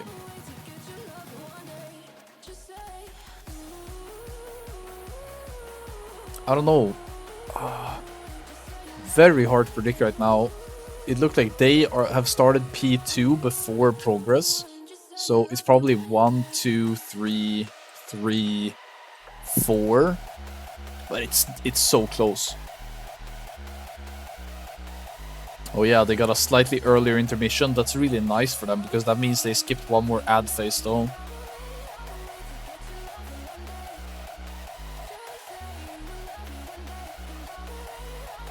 Okay, running out, getting ready to rest. Good stuff for fast. Okay, so they are ahead. 1, 2, 3. Possibly 3 down here as well. Come on. Come on. Don't fall behind more now. Alright. Oh, I really think the problem was a fear that went off that then displaced someone and they pulled the boss. Okay, cloaking device is on. They also cloaked. These guys also cloaked. GLA is also on P2. Okay. Holy shit. So it's 1, 2, 3, 4, and probably 5 down here. Okay, so successful skip on the side of the number 1 Molten Core team. If you're just tuning in, the number 1 MC means that they won world first Molten Core. Number 1 MC speed is that they won the speed runs. And GLA also got the second in Molten Core, I think. Okay, come on. For the love of God, don't fuck this up.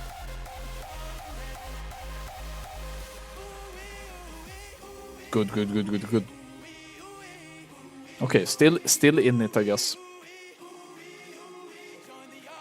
Okay, let's see how they position here. There are 3 trash packs that they want to clear here. Summoning Stone for Hunter. Okay.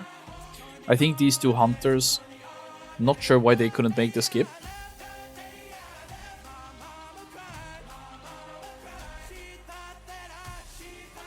Did they pull KT with trash? Oh, they started it a bit early. Yeah, these guys did a very aggressive type of pull of KT. That was nice. They are quite far ahead now, actually. Should update the Together stream. Let me see if I can.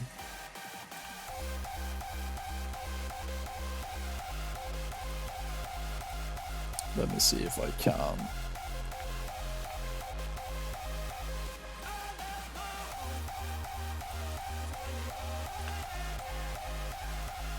Multiple people dead. Fuck. Okay, we actually have another competitive team here with Together. Why does the Westerners keep stacking melee when melee keep being fucking sandbags?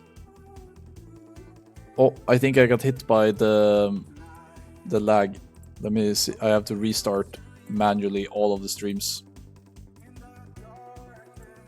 Sorry guys, I need to manually go through all of the streams and update. This is like a tick protection, I think, for non-Chinese viewers that they have.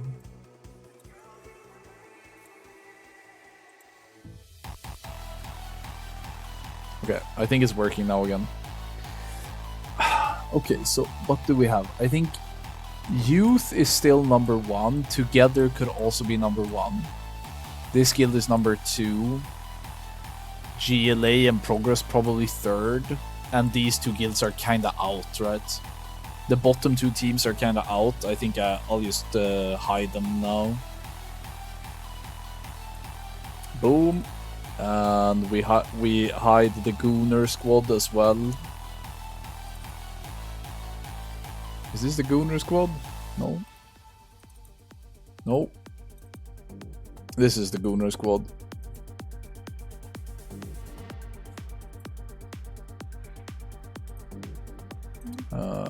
Okay, I'm gonna update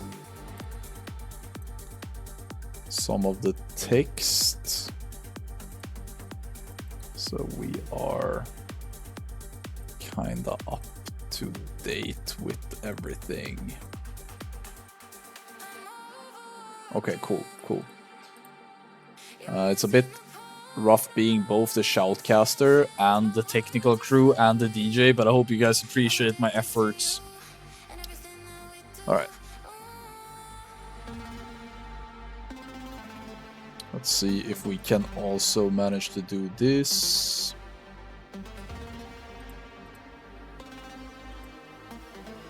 Can't I hide this chat on the side? Whatever, dude. That works. Okay, guys, let's get some predictions going while we're waiting for this one. /prediction. Fast Westerners win this race? Yes, man. Nah, China number 1. Okay, guys, you got 5 minutes to bet on the Westerners to beat all of the Chinese teams. Incredibly competitive seed right now.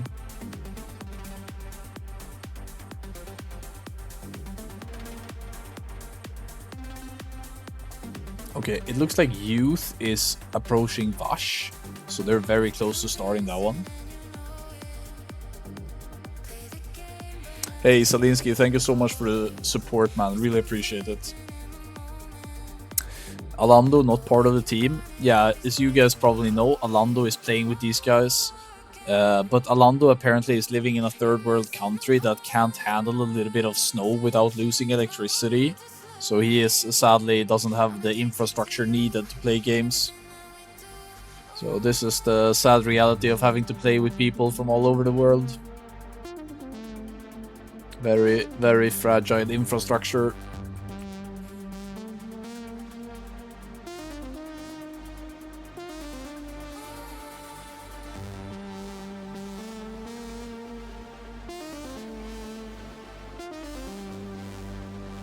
Okay, so this fight looks like a complete joke, by the way.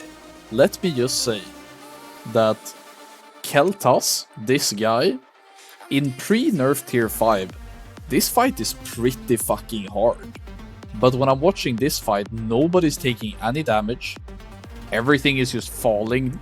Everything is just dying. This looks like a very post-nerf version of KT. Nothing to be afraid of here. We'll see if that happens.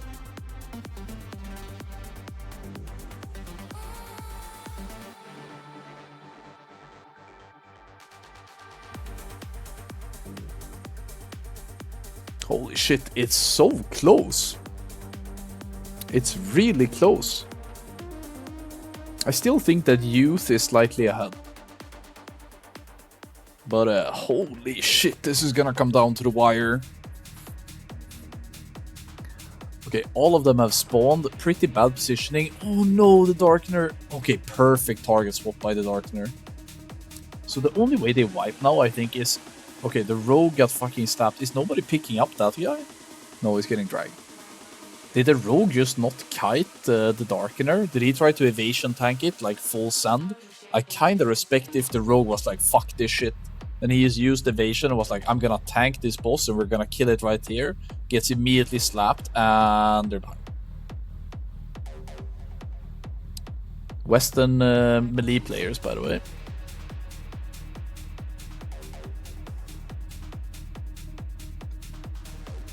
Okay, he's back up. I mean, these bombs are completely melting. I think the race to world first on anniversary TBC is gonna be harder than this. With that being said, this might still be a very competitive race because of many try-hard guilds going. Like we talked about before, GLA and Youth have players on a payroll. These people are professional WoW players. Could you imagine? Is he not yapping? He should be yapping right now, right?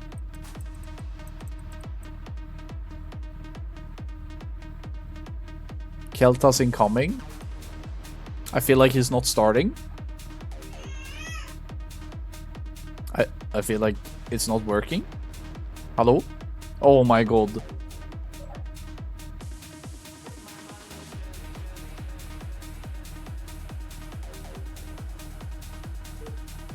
Okay, this is very, very stressful. What do you do right now? What do you do right now? Do you wait? Like, the way I see it, you have two options. You wait, or you go to SSC. I feel like you have to wait. But man, these people over in SSC right now are owning.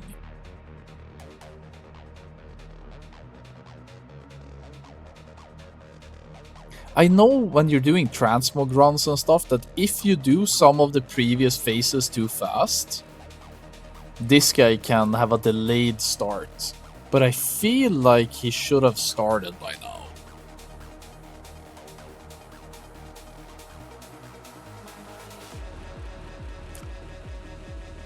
Oh no, what is he doing? No, he's behaving like super bugged. No, no, no, no, no. Stop doing this. You should be talking right now. You should be talking. Fuck. Fuck. Yeah. Holy fuck. They're gonna Hearthstone out and go SSC. So what they're betting on now is that this guild, that guild, and that guild, if they can start SSC before them, then maybe these guilds can make sure that this gets fixed before they come back. So by going here now, they are pretty much surpassing this guild, that guild, and that guild. They are super far behind this one though. Yo, what is this summon? What is this summon? I love this. This is insane. They did the pipe skip. Progress and the boys hit the fucking crack pipe and summon people over to Leoferos the Blind. This is insane. I love this. Holy fuck, they did the crack pipe strat. Goosey. Not pre-watch, by the way. When we watched the video before, I had no idea that we were doing this. Oh man, this is so tech, man. This is so tech. Oh, they deserve this so bad. Okay, so I guess what they can do now is that they can start Leotheras the Blind, and they can set up summons in front of Keltas to come back. Okay, let me see what they do here. This is actually getting me hyped. This is really fucking sweet.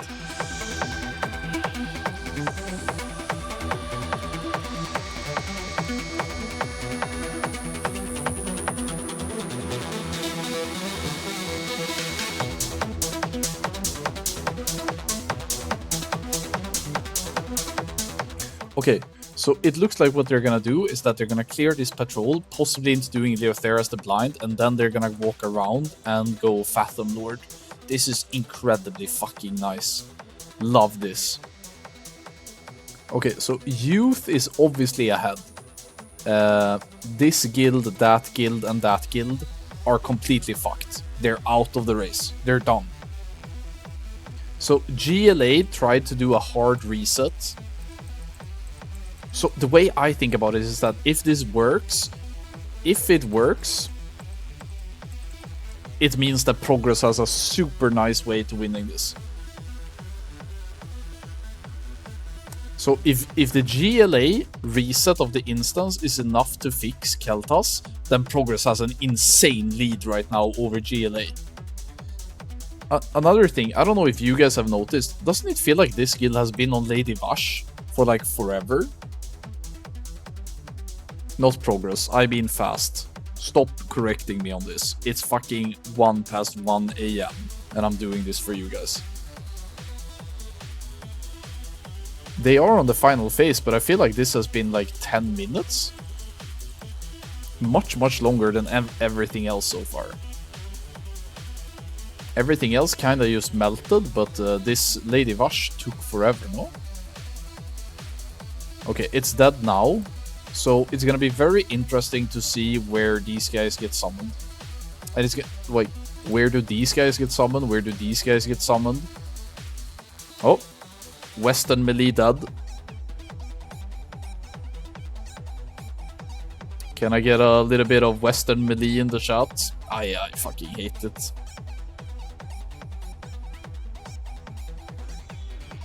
Is there any of the melee that hasn't died yet? I think the DKs have been doing good. The DKs have been doing okay. I think Adam hasn't died. I think the Enna Shaman hasn't died. Okay, so Youth is Hearthstoning and flying to Tempest Keep. No pre-summons? What are they doing? This is like a major XD moment, or? They're losing a lot of time. A lot of time being lost here by Youth, no? Okay, so the fast guild is kind of murdering Leotheras the Blind.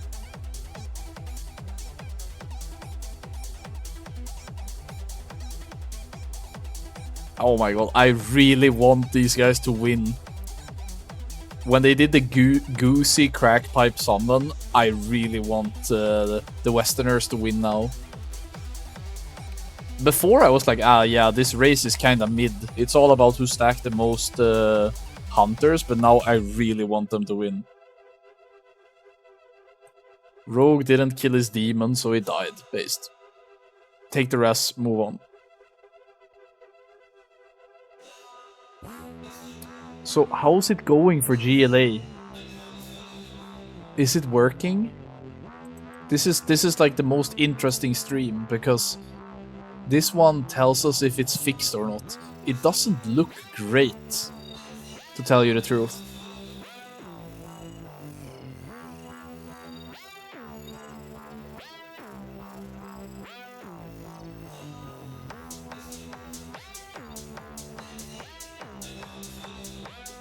Okay, let's see if we can see damage done overall. That one is kind of interesting, though.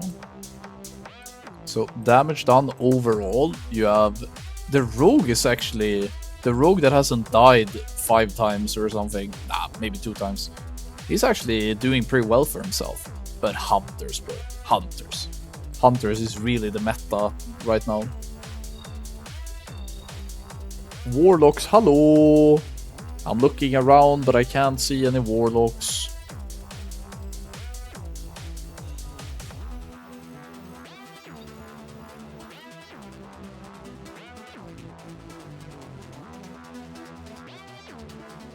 I'm really curious to see if this one works. Oh my god, if they can make a summon back to KT.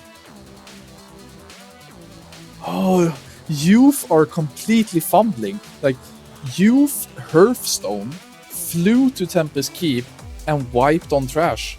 They're not skipping. They're not skipping, they're not pre-summoning. They are completely fumbling. Holy shit, this might be in the bag if KT gets fixed. Come on, GLA, please tell me it's been auto hotfixed or something. Please work. Because if this works, I actually think this is the new #1.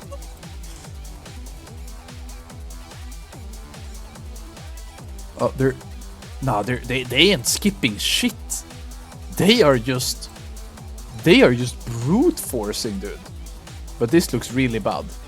This looks like capital XD moment. XXD, as we say. Okay, so what do we have? We pray that KT gets fixed before our boys need to get summoned back, right? That's pretty much all we got.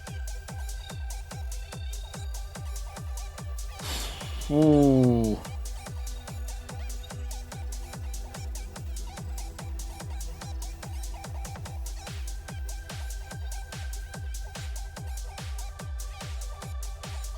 I can't believe the fucking strat worked, bro. I can't believe they put off the goosey crack pipe. Some strat. I can't believe in the year of the Lord 2026 we got to see it. Love that. Nerding out.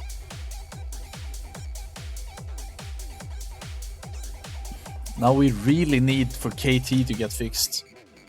It looks really bad. It looks really fucking bad, guys. It looks offline as shit. Is that the entire... No, it wasn't the entire leak. I'm getting... God damn it, dude. I can't believe KT is unkillable and bugged. Pesina says, has anybody killed Vash? So this guild started in SSC and they have killed Vash. And they're now doing Alar. And Lady Vash was a really, really long fight.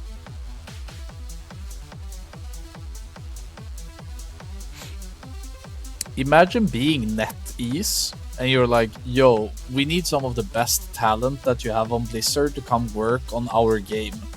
And they're like, sure fam. And you send your 5 best coders from Blizzard because you're like, look at our amazing work in Cataclysm and Mists of Pandaria. And you come over to NetEase and you give it 1.5 tier and you get a completely unkillable and bugged KT. The track record of some of these developers are amazing. It's just... I wish I could clap harder right now, but keep it up, boys. If only Cloud could vibe code KT to be working, and maybe these developers could actually give us a working game. God damn it, if only AI could work a little bit faster, right?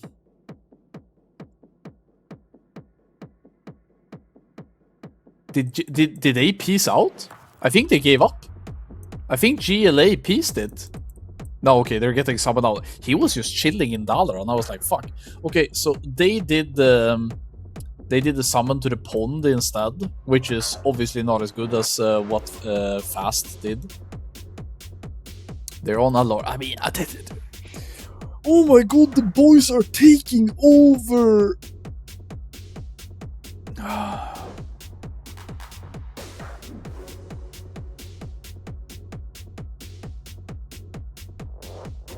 Please fix KT before this ends, because this would be such a dominating win if it worked. Tech like this deserves to win, guys.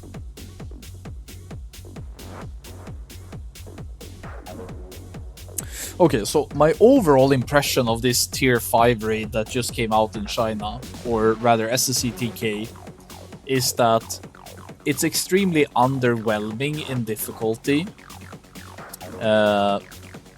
Trash have no health, bosses have no new mechanics and honestly seem to be quite easy. The only deaths we've seen, from fast at least, is people getting mind controlled and forgetting to use fear before getting mind controlled. So your biggest enemies and most dangerous enemies inside of this raid is your own guildies.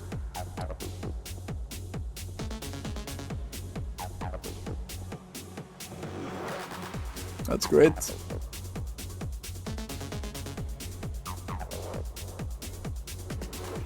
Yeah, I was pretty amazed by the Frost Mage just killing himself on pull, actually. It takes quite a lot of skill as a mage to die on pull.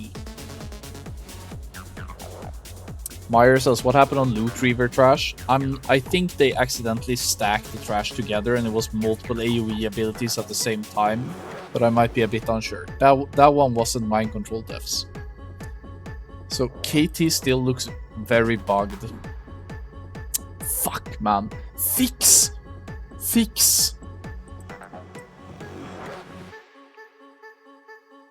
Okay, guys. If they don't fix KT, how do we decide who wins?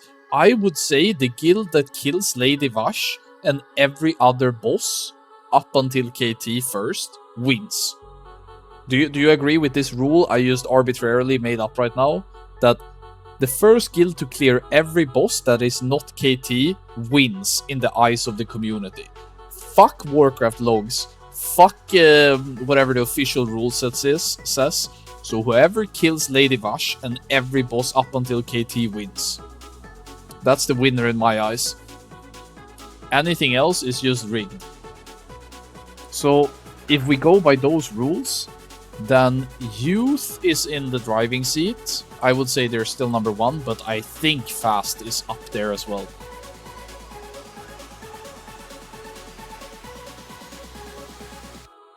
I don't even want to think about how many trees in the Amazons that are currently burning because Cyrene is trying to vibe code how to fix KT. Running like 6 different instances of cloud code right now. Praying to God. Tree after tree is falling somewhere.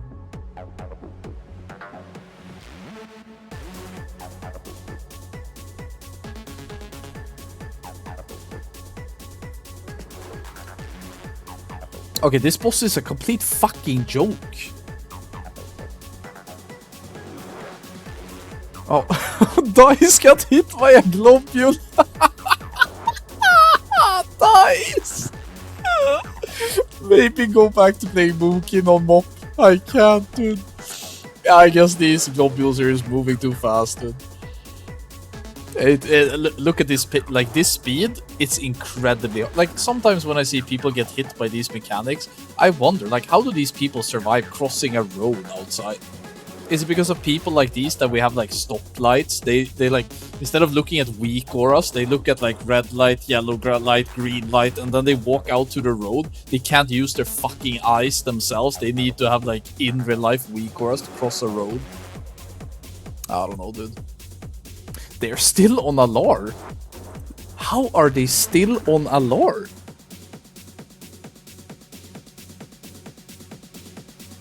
Am I correct in saying that Progress only has to kill Lurker, Hydros, and Vash?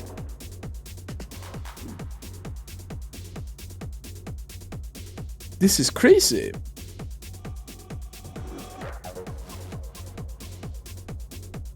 Oh, water walking elixir. Love it, love it. Good stuff, good stuff.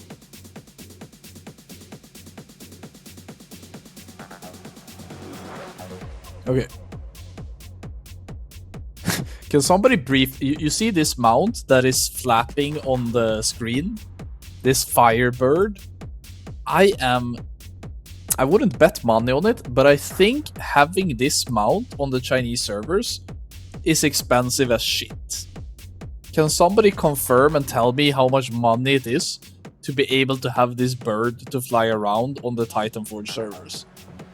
Is this guy literally a fucking whale?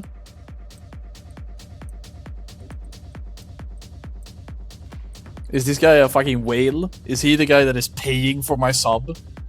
Thank you, dude. Thanks for your service. I swear to God, buff the fire elemental. Thank you.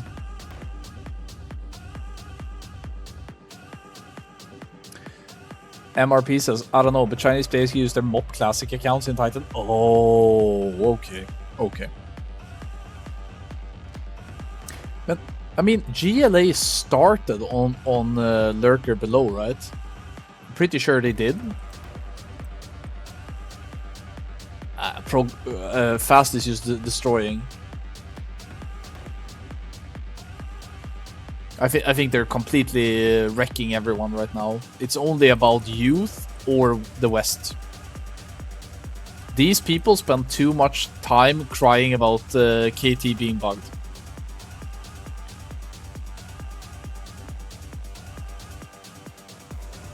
I don't really understand how mages die here. Do they just get hit by the sprout and the whirl, or what happens? Are these people trying to make me not flame the melee, or what's going on? Because I will fucking flame melee if I get the chance, but when I see casters dying, I just lose all words. I have nothing to say.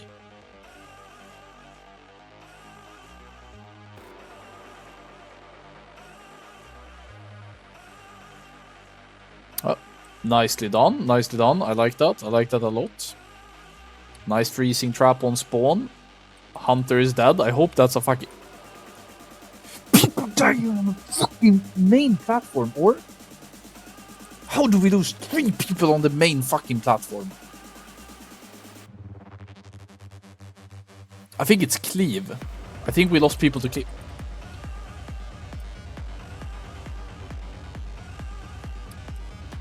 Mage again? What? I'm sorry? Is it a tank problem? Or what are we doing?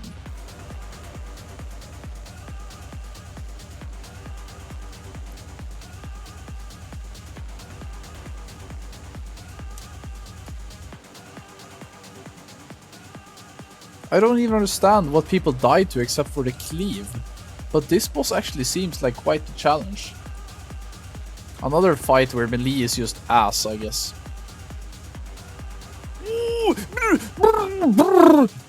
Oh my fucking god, he dodged the sprout by... Holy fuck, did you see the feral off-tank there as he leaped and tried to dodge the sprout? Holy macaroni, dude.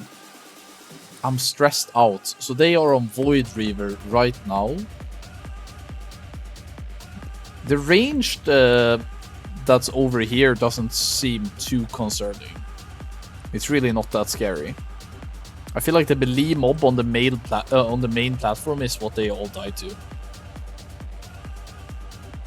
I think the mages are just tilted. But this rogue, he has been farming the death meters today. And somehow he's back on damage done overall. I don't even know.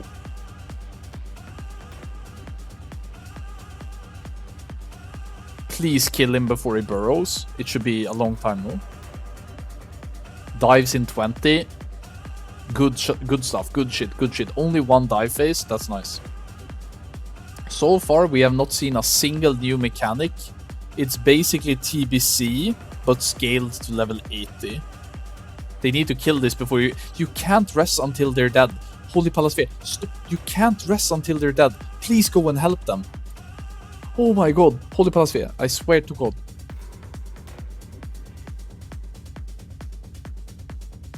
You fucking equip the puncture, bash gooder, and go and help. You can't rest. Oh my god.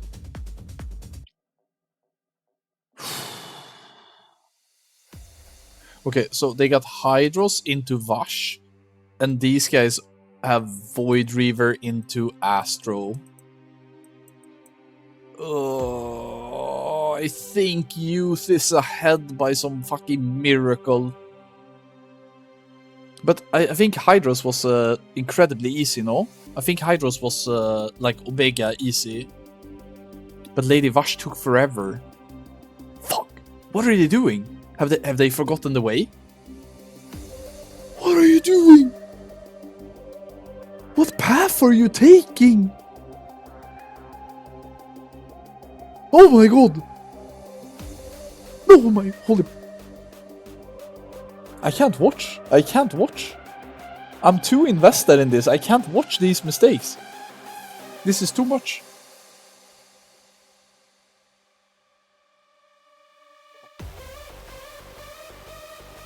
I'm stressed out, guys. They can still win, but they are fumbling. Come on. No mistakes now.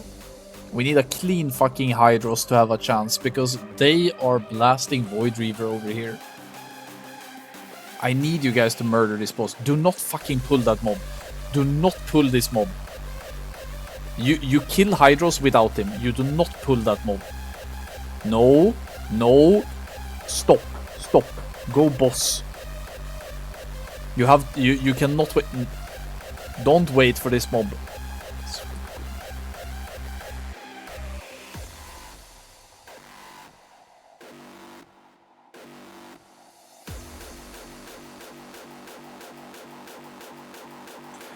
Why? This is like 30 seconds of... Oh, I guess it was marked with... Guys, it's a universal rule. If the raid leader puts a skull on a mob, you don't have a choice. You have to kill it.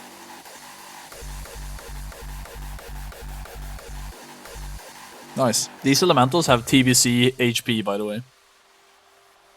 Very good scaling. It's really good. There's no damage. There's literally no raid damage.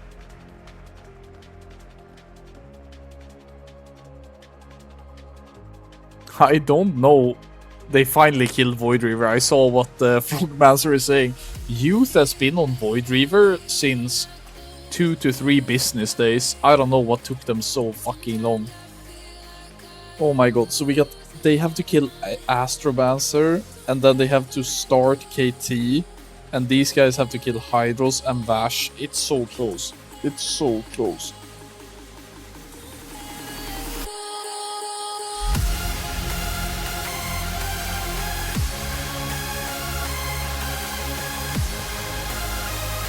Cinema.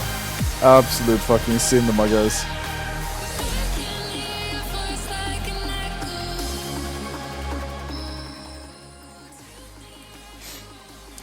You guys wanna know something that's funny? I know at least like 10 people in this roster left MOP.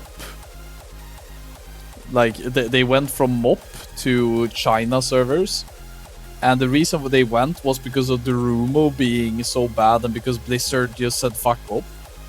But you also had like this group of developers, right?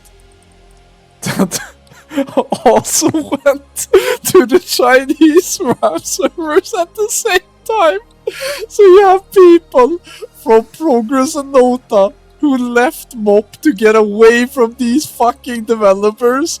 They go to China, they set up VPNs, they download add-ons that auto-translate Chinese, and these fucking developers stalk them and go there as well and completely break this second phase.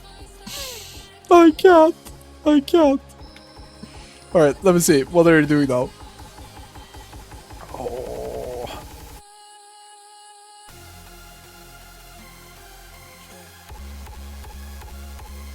Okay, they look like they know where they're going now, but why don't they equip rocket boots or something? Maybe they're stuck in combat?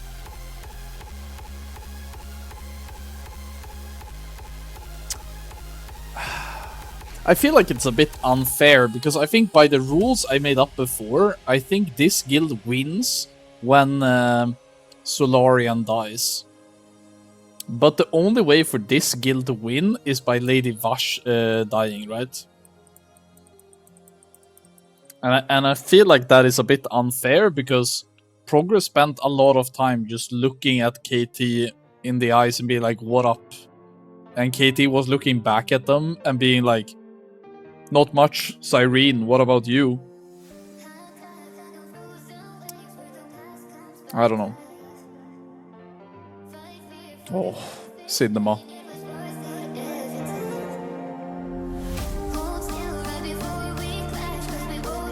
The core.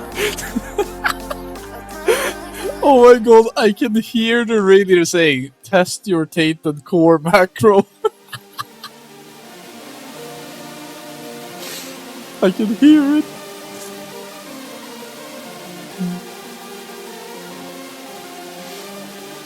Oh my god, imagine if the fucking tainted core item has a Chinese name and their translation add-on doesn't work.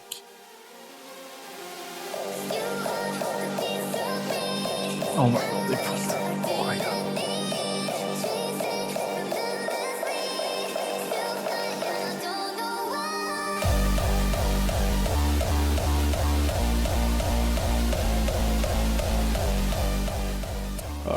Alright. Oh, this is gonna be so fucking close, but I feel like I'm leaning towards youth, because Fast had to kill like 3 packs of trash, right, to reach KT, and they had to do 1 invis skip to get there, and then they also spent like minutes on KT. I feel like it's really fucking unfair.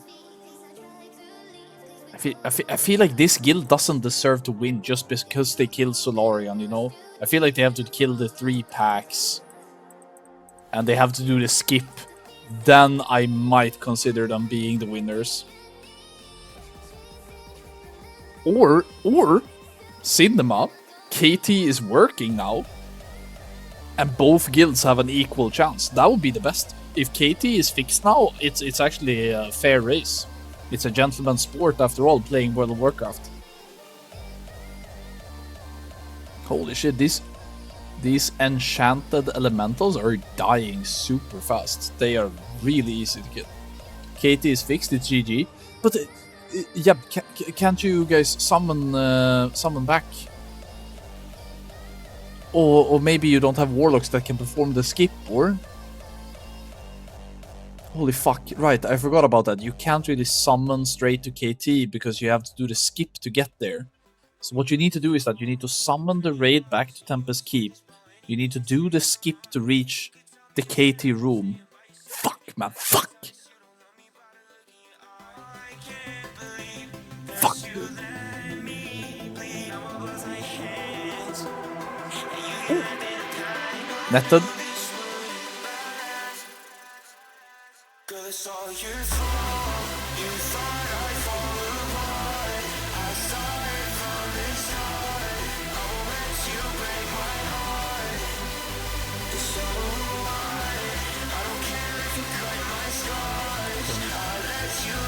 Okay, so overall, I feel like this Lady Vash is easier than pre-nerf Lady Vash. I feel like pre-nerf Lady Vash is actually more... is tuned harder than this is. This feels very underwhelming and very easily killable.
Progress wins. In my eyes, they are the people, not Progress, but Fast. They are the people's champion. Youth fucking Hearthstone into Flu to get to TK. And you compare that to Fast, who did the Goosey Crack Pipe Summon. Like, how can you... These are not comparable. Thank you says they have summons to Tempest Keep. It doesn't matter. It's done. They spend too much time just standing still because they're gonna get summoned to Tempest Keep, yeah. But then they have to complete the skip because I'm not sure. Maybe if the summoners manage to do a skip, then maybe there's a way. Maybe. But if the summoners didn't manage to do the skip now, then oh my god, pass on loot, pass on loot. I swear to god, pass on loot. Please tell me they're right in front of KT and don't have to do the skip. Please no skip. Okay, they are in the room. They are in the room. They are in the correct room. But they are like 1 minute behind these guys because of having to be AFK. Fuck, bro. I guess if like you're saying, if KT is still bugged, then they are winners in some way. Okay, phase 1 started. I would say they are like 1 to 2 minutes behind. I don't dare to say exactly how much.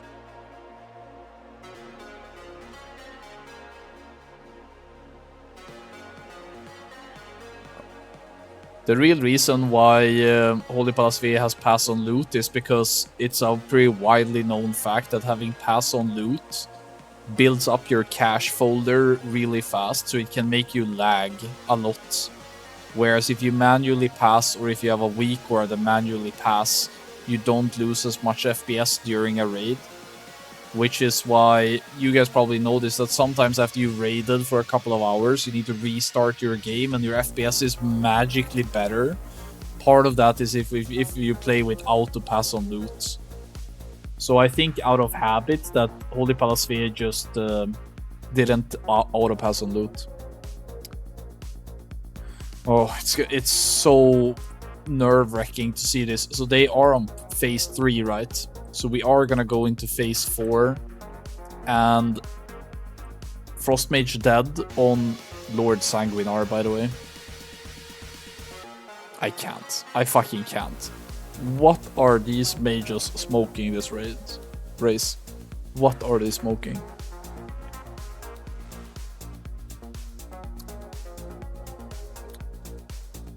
DK tank on this character makes perfect sense, actually.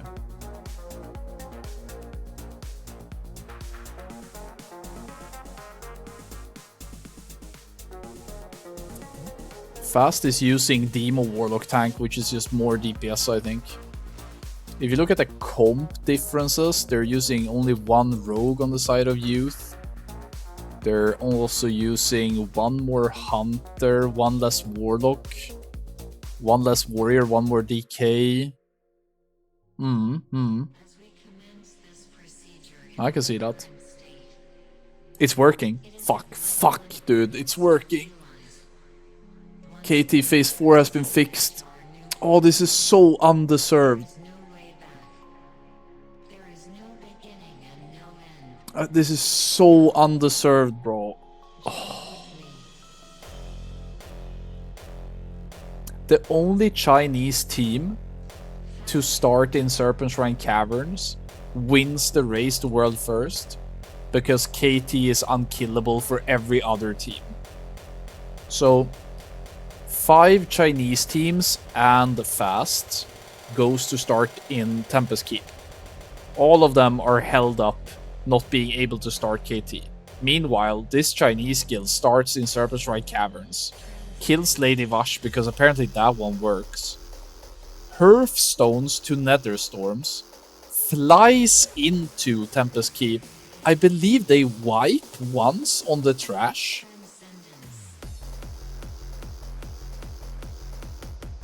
Nah. Nah, that's some bullshit. They don't deserve it.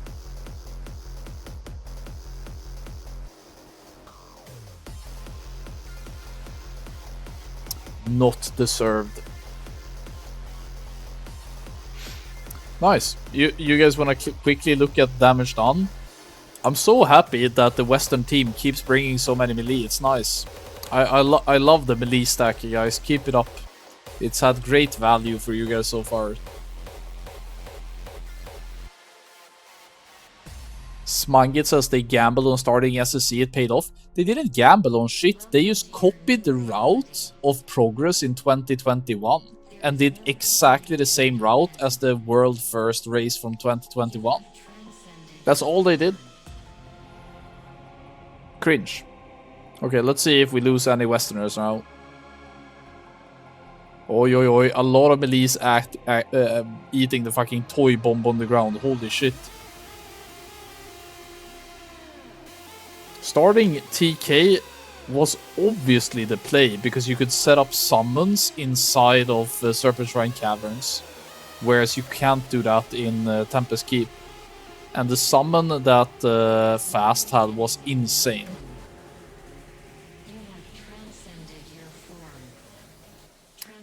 With that being said, I don't think that Fast played particularly well. I would like to actually say that I think a lot of the DPS players underperformed. But the strat and the macro was really good from the West. But a lot of individual mistakes. Nice Blade Storm visual on this axe, by the way. Fuck, man.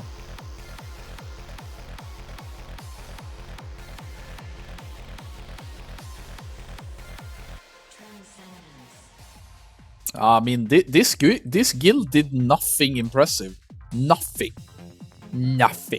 The only skip that I really saw was that they skipped from Solarian to the last boss, which is like most basic shit ever.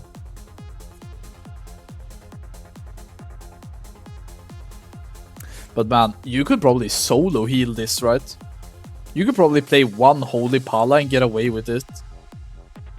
Is it only me that feels like healing has been a complete fucking joke this entire tier? Or this race? I feel like the deaths that we've had have been one-shots because of people getting mind control or literally standing in like radioactive hazards.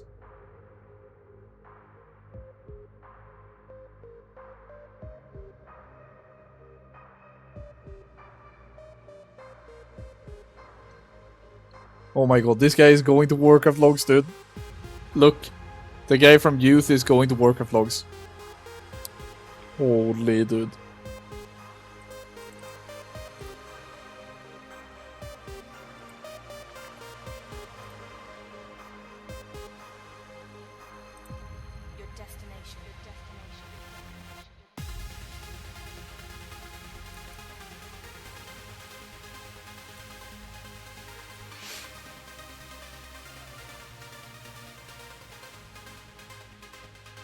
So fucking undeserved, it's unreal, but I mean, this is the game we play, guys.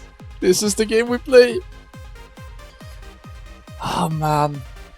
Another absolute shit show from Blizzard, man. Another race. The most popular version of WoW currently. And they fumble the race. No PTR. And they fumble it. I mean, it was such a good race. It was so nice to follow this.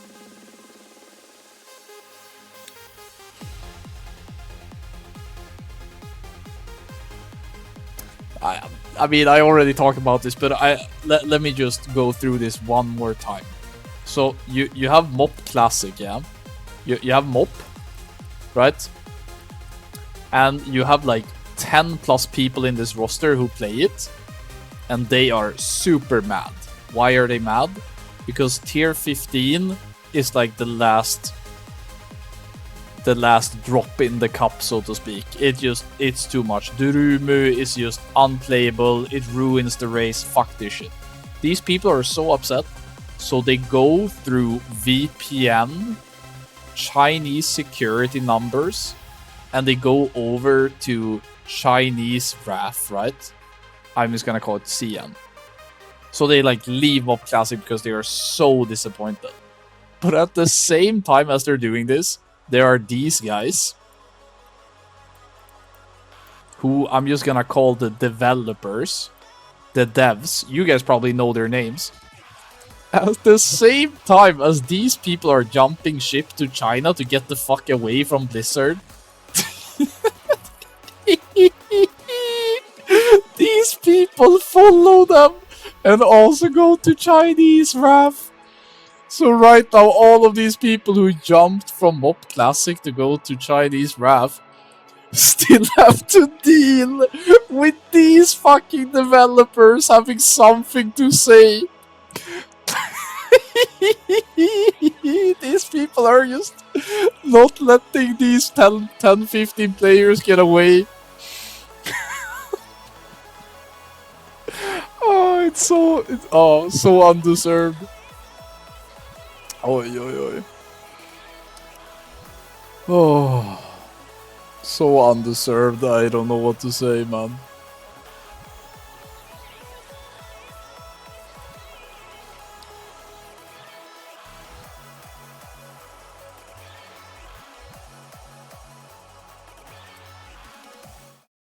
Alright, I'm gonna try to call one of the players now to hear what they have to say.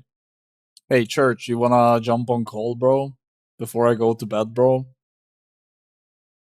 You wanna talk? Hello? Hello? Hello?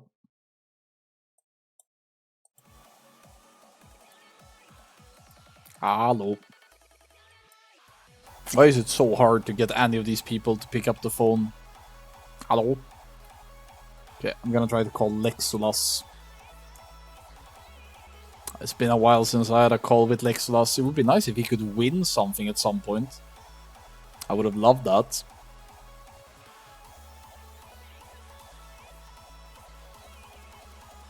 Maybe call the guy that died the most? Yeah, I don't wanna do that.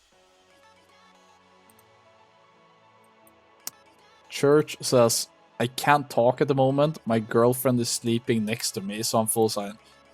Isn't it typical for a WoW player to be like humble bragging about having a girlfriend every chance they get? Oh, sorry, Anfal, I can't come on the interview. No, I have a girlfriend. I have a girl. Alright, nice humble brag, bro. That's great.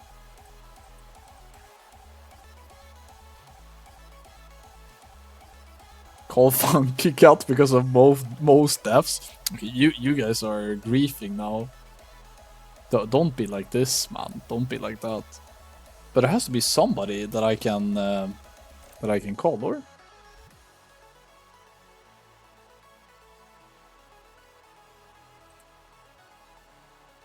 Hello? Hello? Okay. Hold on. You got a moment to talk?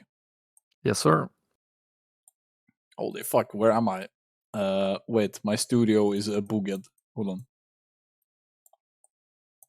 You have to fire the guy again, or? Dude, I've had a great production, actually. I cranked today, but let me see. Bing. Okay, here I have the hooded little turtle. Alright, can you introduce yourself to the rest of the stream, please? My name is Lex. I'm a cranker in Fast and in Progress, and I've been in Nota. I've been everywhere. Would you say that you are mainly Progress or mainly Nota? I don't know. Like, I've been in Progress for longer now than I've been in Nota, I think. But I feel like I'm Nota at heart. Like, they were the ones that took me in when I was in a not so good guild, and then, they gave me the chance. But that's So I what would say Progress I'm did as most- well. They took you in when you came from a not so good guild. I guess you could say it that way after getting destroyed by that guild, but it is what it is, you know. Yeah, Nota has a really good track record of world firsts. So congratulations on playing with Nota again and getting another world first. Oh wait, you didn't. Can you talk me through a little bit what happened tonight? So we started Tempest Keep because we knew we would have a good summon in SSC. I think it was objectively the right decision. We didn't expect the game to be bugged. The game was bugged. GG's, we lose like, I don't even know how many minutes, not even coping, but it's a lot of minutes because this KT fight is kind of long. So we lost like, what, 5 minutes-ish, I would say. And that's like very generous, and I think we lost by 2 minutes. Maybe you know better than I do. Yeah, so it was really painful. I was watching from the side and we were following like 5 or 6 guilds at the same time. You guys were equal with like 2 or 3 other Chinese guilds, 10 seconds separating you guys. But then all of you stood there AFK in front of KT, deciding what to do. Then you guys did the amazing Goosey crack pipe summon. Can you talk me a little bit about how you guys, why you guys did that? I mean, it's just like the cool thing to do. I haven't really like put a lot of effort into it. I have not been chefing a lot recently, or at least not for this, because I am not familiar with SSC speedrunning at all. Obviously, got a lot of help from like the progress people, and then just the general chef team with like Cope, Julius. I mean, there's probably a bunch of other people as well that have put in a lot of work and effort to like know what the optimal stuff to do is, and I just follow them blindly because I know I can trust them to do the best stuff. Yeah, because it looks like you guys found the secret tech from a Goosey video with almost 700,000 views on YouTube. So it was really creative of you guys to do that summon. So really impressive work from the theory crafters over at you guys. But you guys stood there AFK, you did a really great summon. The guild that you guys lost to, did you hear what they did after they killed Lady Vash? I have no clue. What did they do? Yeah, so what they did is that they Hearthstoned to Netherstorm, flew in, and then when they walked into TK, they wiped on the trash. And they didn't even skip the first corridor. So they played like ass. Oh. That's How does that make you feel?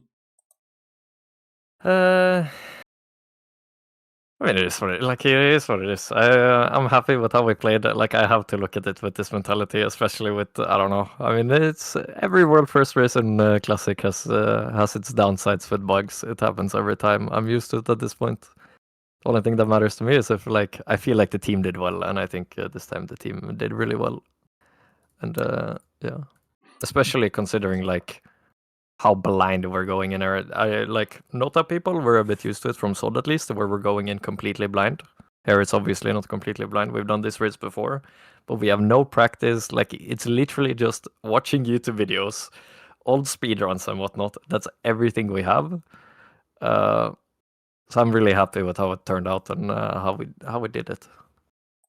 Is it okay with you if we do a little new segment of this interview where I let one of the people from the chat ask you a question? Yeah, of course.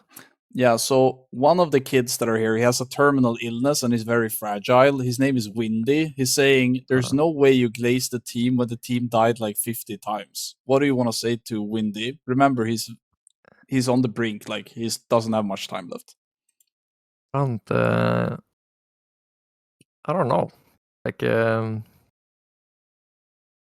know the cat with the little butterfly that flies around and then it says like, you cannot rage bait me. Like I think that's what I'm feeling right now. Every time I talk to Windy, that's how I feel inside. That's probably a pretty good approach. No, but seriously, I'm giving you some shit, but in my eyes, you guys were really the people's champion. I think you guys played macro-wise really well. I'm thinking we're going to talk a little bit about the meta read. Looking at how people performed, there are individual mistakes, naturally. What do you feel about your guild's read on the meta for this race?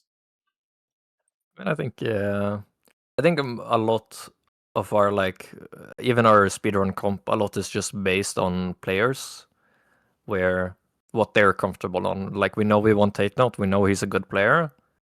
He has a hunter, but it's something about like just playing a class that he's comfortable with and that he can play well on. Where we do that instead of hunter, where hunter is obviously like the easy, safe meta choice, I think, at this point, especially with how easy it is to play. And then like I think we will. Hopefully, we will do better this phase with like doing more splits and stuff. It's hard for us to just gear 10 hunters in the 3 weeks or whatever we have to do the raid before we need to speedrun, or else we fall too far behind. Like it's a very rushed state. So it's hard to like read the meta, lock in on that, and then we have to do like 12 splits on top of that to gear everything. Like it's it's a bit rough. Yeah, that's true. That's true. And I mean, you guys are pretty new over there. I think it was only 10 weeks of the previous phase. You guys tried to do speed runs. Maybe you didn't have optimally geared characters to do the best meta, even if you had people who could play it. Going into this is the new phase, this is SSC+TK. How do you feel about the 10-week schedule? Is it too fast? Is it perfect? What are your thoughts about the pacing? I like it. I think it's good. I mean, we have what is it? We have 10 phases to go through. So it's 10 weeks, then it's 2 years of this into a nice classic plus that everyone will enjoy surely. So I mean, I think it's good. I like it. It's very hectic. It's hard to like. I don't think we will ever have a speedrun in this and be like, oh, we're done with it. We couldn't have done more. So yeah, but I like it. I think it's good. It keeps it always interesting. Yeah. Yeah, it feels like the content is we're watching it as spectators. There's no new mechanics. It looks fairly easy. The Chinese design philosophy of making trash packs just melt like hack and slash. It feels like very easy content, but because of the pacing being so fast and because of so many guilds being so competitive, I guess you as a competitive player is actually really enjoying this version of the game, huh? Yeah, like to me, this is the perfect. Like, yeah, I've been dreaming of this for so long. Especially when I heard of like China Rat, I was like, that would be so sick. Like the original when China got it back again with the older release and like 20 million players. I wanted so badly that we just made like a fully stacked Western Raiders raid and just went in and competed. Sadly, we didn't do it then, but now we get to do it in like this more interesting format, I guess, where it's Classic Plus and you have some tuning. And like, I don't know, we get to compete against some of the best players in the world. And I, even in guild, get to compete with the best players in the world. And that's so much fun. And seeing like everyone just come together, for me at least, seeing Nota and Progress players play together and like make the dream team is a lot of fun for me. I'm enjoying it so much. All right, that sounds really good. Last thing that I want to bounce with you is another new segment here in the Unfold production is that I will say something and you say if it's true or false, okay? You can only answer true or false. Do you agree to this? You don't have to say true or false. Yeah, I get it. Okay. Okay, first statement. 10 plus people from Progress left MOP Classic because they were so disappointed in the developers. True. The Progress players then bought VPNs and went to China as far as away as possible from the developers. I feel like it's more nuanced, but I mean, some people definitely probably did. But I don't think everyone did. So the rules of the games are true or false. Can you say it again? These people who were disappointed with the developers then left and went to Chinese WoW. False. These developers that they were fleeing from stalked them and also went to China. True. The players who ran away from the Western developers are now stuck with the same developers. True. These developers maybe fucked up KT today. True. All right, thanks. That's pretty much all that I needed from you. I'm happy with the way things turned out. Uh-huh. So what are you gonna do now? It's 2:30 a.m. in Norway right now. What are your plans for the evening? I don't actually know, because my sleep schedule is cooked. TBC is releasing on like less than a week, I think. So I'm like, I don't know if I should keep my sleep schedule cooked for that or like turn it around to a good sleep schedule and then, then have to turn it around again for that launch. We'll see. Yeah, There's a lot of fun stuff happening at least. I mean, it's a pretty amazing time to be a WoW player like yourself right now. There's so many Yeah. good game versions, and hopefully the next race you do, it will be more fair and square. But this is the game we play. I Yeah. think you guys played well, even though people are beaming and saying you had melee dying and mages dying on pull and all the things that slanders. I think you guys did great. So congratulations to finishing second in a very competitive version of the game. Thank you. All right, I'll let you go now, and I wish you a great evening. Hope your sleep schedule gets fixed in due time. Thank you. You too. Bye, Lex. Ciao. All right, guys, that was Lexolas taking time out of his day to be here. That was very nice. Is there anybody else that I should contact and just get their thoughts on about what we just witnessed? Is there anyone from the roster we really want to get on the line? Call Dice.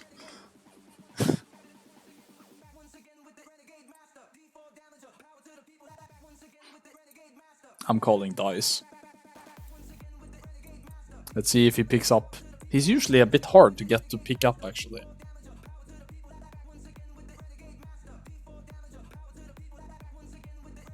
Hello? Good evening, Dice. Do you happen to have a minute? Yeah, sure, bro. All right, Dice. So I have interviewed you quite a few times here in the Anfal Productions org, and most of the times you guys finish in the top 3. You did that as well today. Can you just give us how are we feeling right now? You know, it is what it is. Like, I would say that we played pretty well in this race. There was like minor mistakes, but it's kind of fortunate that it comes down to a bug again. I think every single part of our strategy was superior to the youth run, like them flying from area 52 to Tempest Keep while we summon into the most like insane spot in SSC ever is like kind of wild that we still lose, but I mean it is what it is. We come back next phase, we go again, and I mean yeah, that's kind of how it feels. Yeah, I mean, we were spectating from the side. We had multiple guild POVs, and we saw that you guys, together with like 4 or 5 other Chinese guilds, were stuck on the KT bug. Then you did the famous Goosey crack pipe summon and started on the Atheras the Blind. Can you walk me through like who came up with that one? I know there's a YouTube video; it's somewhat known, but like who came up with it in the guild? I mean, it was like I'm not exactly sure who actually came up with it, but it was like theory crafted kind of early on. When we got to know that we could pre-summon into TK or to SEC, first it was like, okay, we obviously summoned to Lurker and thought, okay, that sounds like a great idea. And but then we thought about it a bit more when we thought, okay, but what if we just go TK first and go to and we knew about this skip like instantly and that it was done, but it was doable. But obviously we would never do it as as the first timing it in a real run. So we obviously it was really lucky that we had a bunch of people that like could help us that helped us out that to get there and made sure to be able to get the entire raid there as soon like instantly basically. So but yeah, I'm not actually sure who came up with it, but it was like theorized very early on in the whole process. Yeah, it was super hyped to see. We got really amped up here in the stream. Me and many others were like, "Oh my god, they can actually win! This is a sick route." But obviously, Katie being in an unkillable state as it was, you guys couldn't catch up, even though you made up for like 3-4 minutes from just routing. I'm a bit curious. You played DK. We saw many of the other guilds. Some of them used very few DKs. Some of them used the same amount as you guys did. I heard something about diseases being non-functioning. Was that just a rumor, or? Well, so what I heard at least was that the latest was that it when we zoned in and pulled Void Review Trash, no diseases were working on them. So basically, Frost DK and Unholy DK were basically mealing the boss and pressing Death and Decay. That was the only thing that was working, and Blood Strike. But supposedly, when Youth went in after their SSC clear, it was supposedly fixed. But I'm not sure if that is actually the case or not. I haven't really looked into it. But I mean, there is DK is just not that strong, and that's why we decided to go with a few of them. Yeah, I feel like that's a big difference between like 200 to 215 item level in normal RAF, where DKs are like the kings. But now instead you see classes like hunters and mages. Is there any class in particular from your own selfish reasons, that you think if this class was just a little bit better or even like good, it would be so much fun to play? Is there any class? I mean, I kind of already got my wish because I wanted them to buff Arms Warrior. Like, I was really hyped to hear that they buffed Arms Warrior in the first place. We will see if it's playable this phase. It's like kind of a good scaling class, but we will see.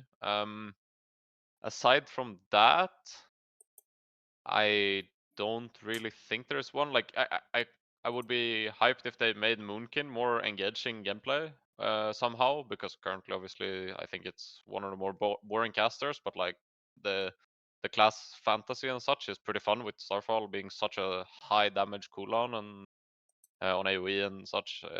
I definitely like playing it. So hopefully they buff that. I would say I would really like to play that. Maybe like something like Destro Warlock as well is kind of cool, and if they could rework that slightly, it would also probably be fun.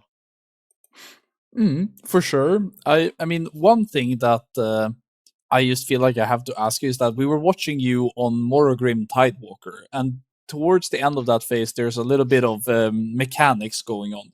Can you walk me through a little bit what you're thinking when you're seeing these big blue balls flying around? What's going through your head? Well, I'm gonna be real. I kind of forgot that it was a mechanic because I was like, man, I saw them coming in and I was like, holy shit, I can't see anything under this fat boss, you know. So I was like, but surely I'm fine here. It's not gonna. But then it like turned under the boss because I saw it going through, and then I walked to the other side and it turned into me or something like that. I'm not sure. But obviously I'm happy that I think it's a pre-nerf version where you like wipe if you walk into it. So I'm kind of happy that is not the case. That wasn't the case. But yeah. The obvious fucking with you. I think you were one of the melee that actually didn't die too much during the run. Did you die at all? I don't think so. I think I still had my food buff. One of my like biggest fuck up was by mistake targeting the wrong mob I was supposed to kite on KT. So I was just having the wrong guy running after me, giving like, and I was like trying to remember, and I thought, fuck, this guy is really fast.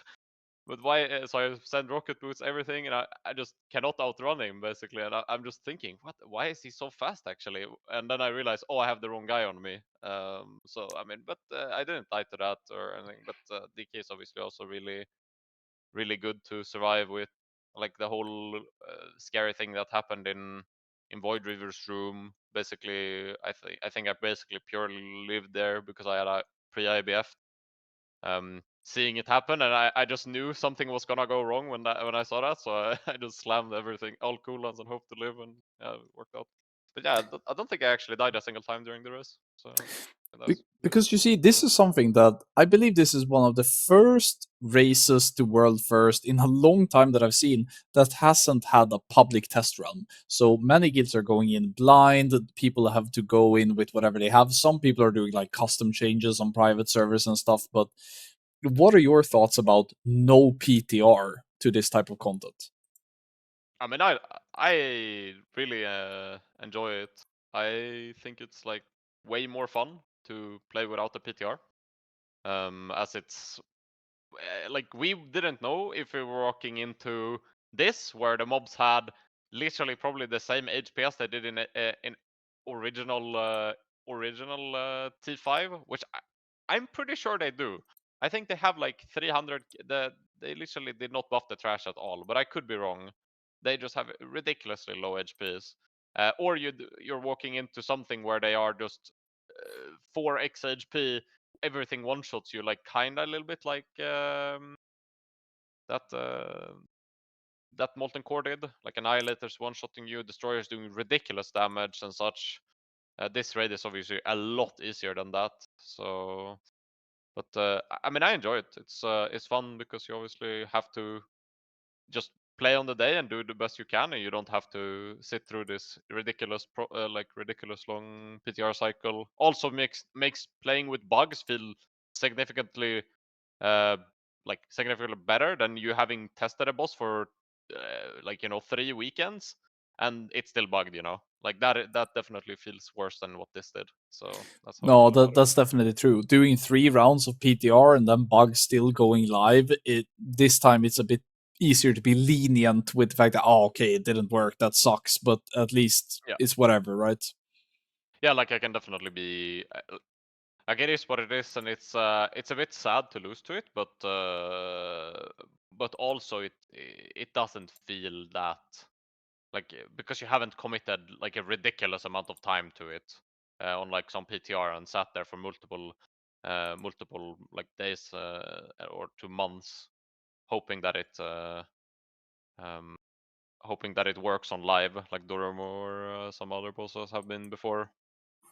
Yeah, so my last thing that I want to ask you before I let you go and just enjoy your evening is that the pace of content on this Chinese Raft Plus is 10 weeks phase 1, and they're probably gonna stick to somewhat of a similar schedule now to be able to push out 11 phases of content. Yeah. How do you feel about that? Is this a good pacing for you personally, or?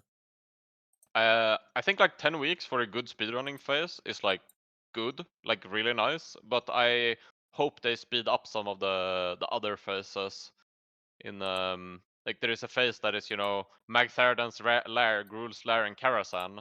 That phase you would hope that they speed up slightly. Or maybe also like I mean there was one more like Sulgurub and Trial of the Crusader. That one could also be sped up and like maybe to 6 weeks or something like that. Isn't it amazing that tier 4 Gruul's Lair and Magtheridon's Lair might be 10 weeks and you're asking them to please speed up, but you have people excited about Anniversary TBC that might be looking at like 20 weeks of doing that shit. Yeah. I mean, Do you have anything to say to those people? well, I'm one of those, so it is what it is. I'm gonna be playing that a lot, so but yeah. I just think that it's a bit different because here you know what's coming next, right? And like kinda you're hyped for it. You don't have to savor every phase like in the same way as you have in TBC, best expansion. That's true. And every Dragonspine trophy that drops gives so much Oh, dopamine that it's worth it every exactly. week to enter, I guess. Exactly. Crazy amount. All right. So, yeah. Thank you so much for jumping on, Yeah. Dice. I wish you a great evening, dude. Thank you very much. Have a good one, bro. See you later. Cheers. Bye. All right, guys. That was Dice. Now, when 3.5 hours until my alarms goes off. Plenty of time. Plenty of time to sleep.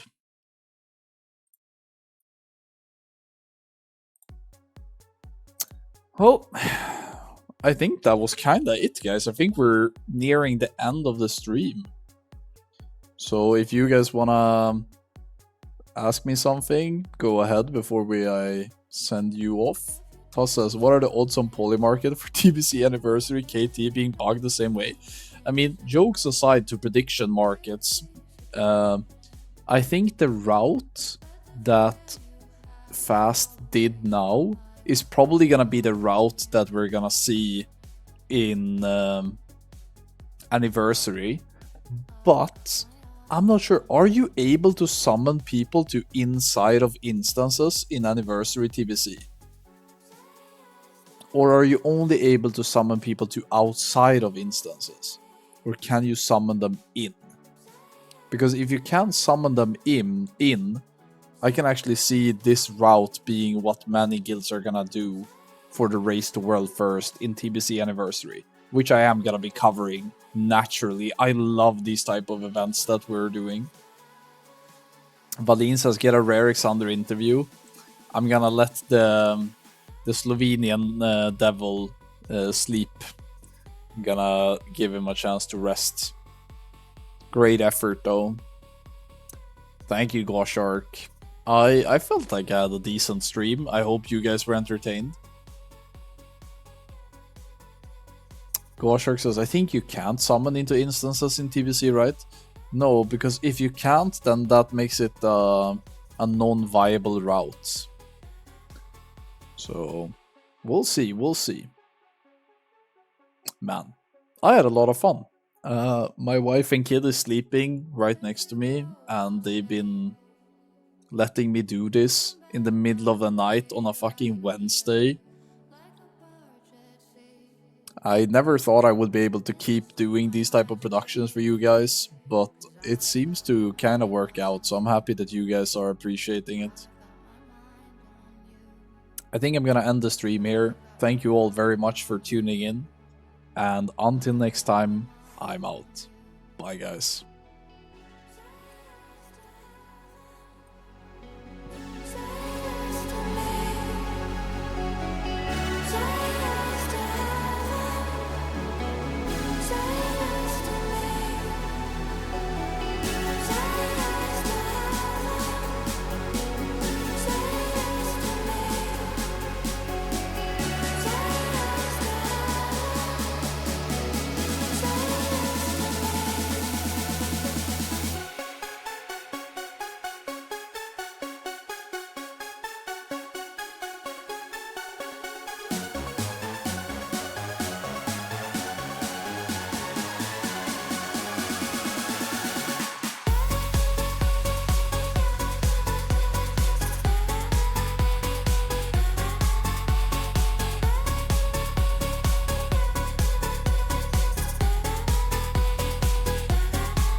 future made of memories written in the stars. I can hear their melodies reaching for my heart. Wide awake, I'm dreaming on, I'm feeling so alive.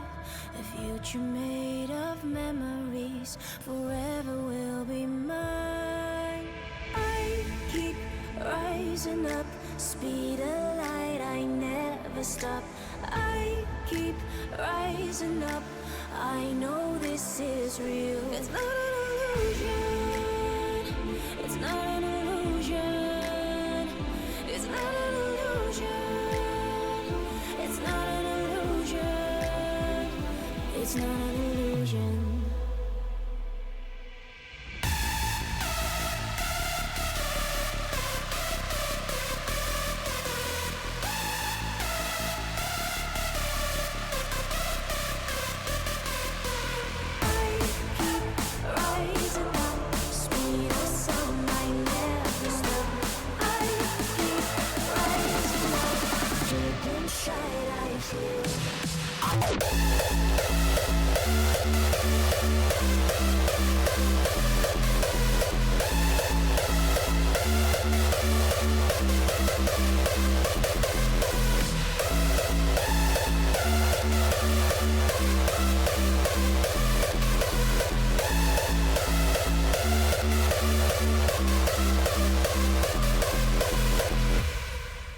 Good night.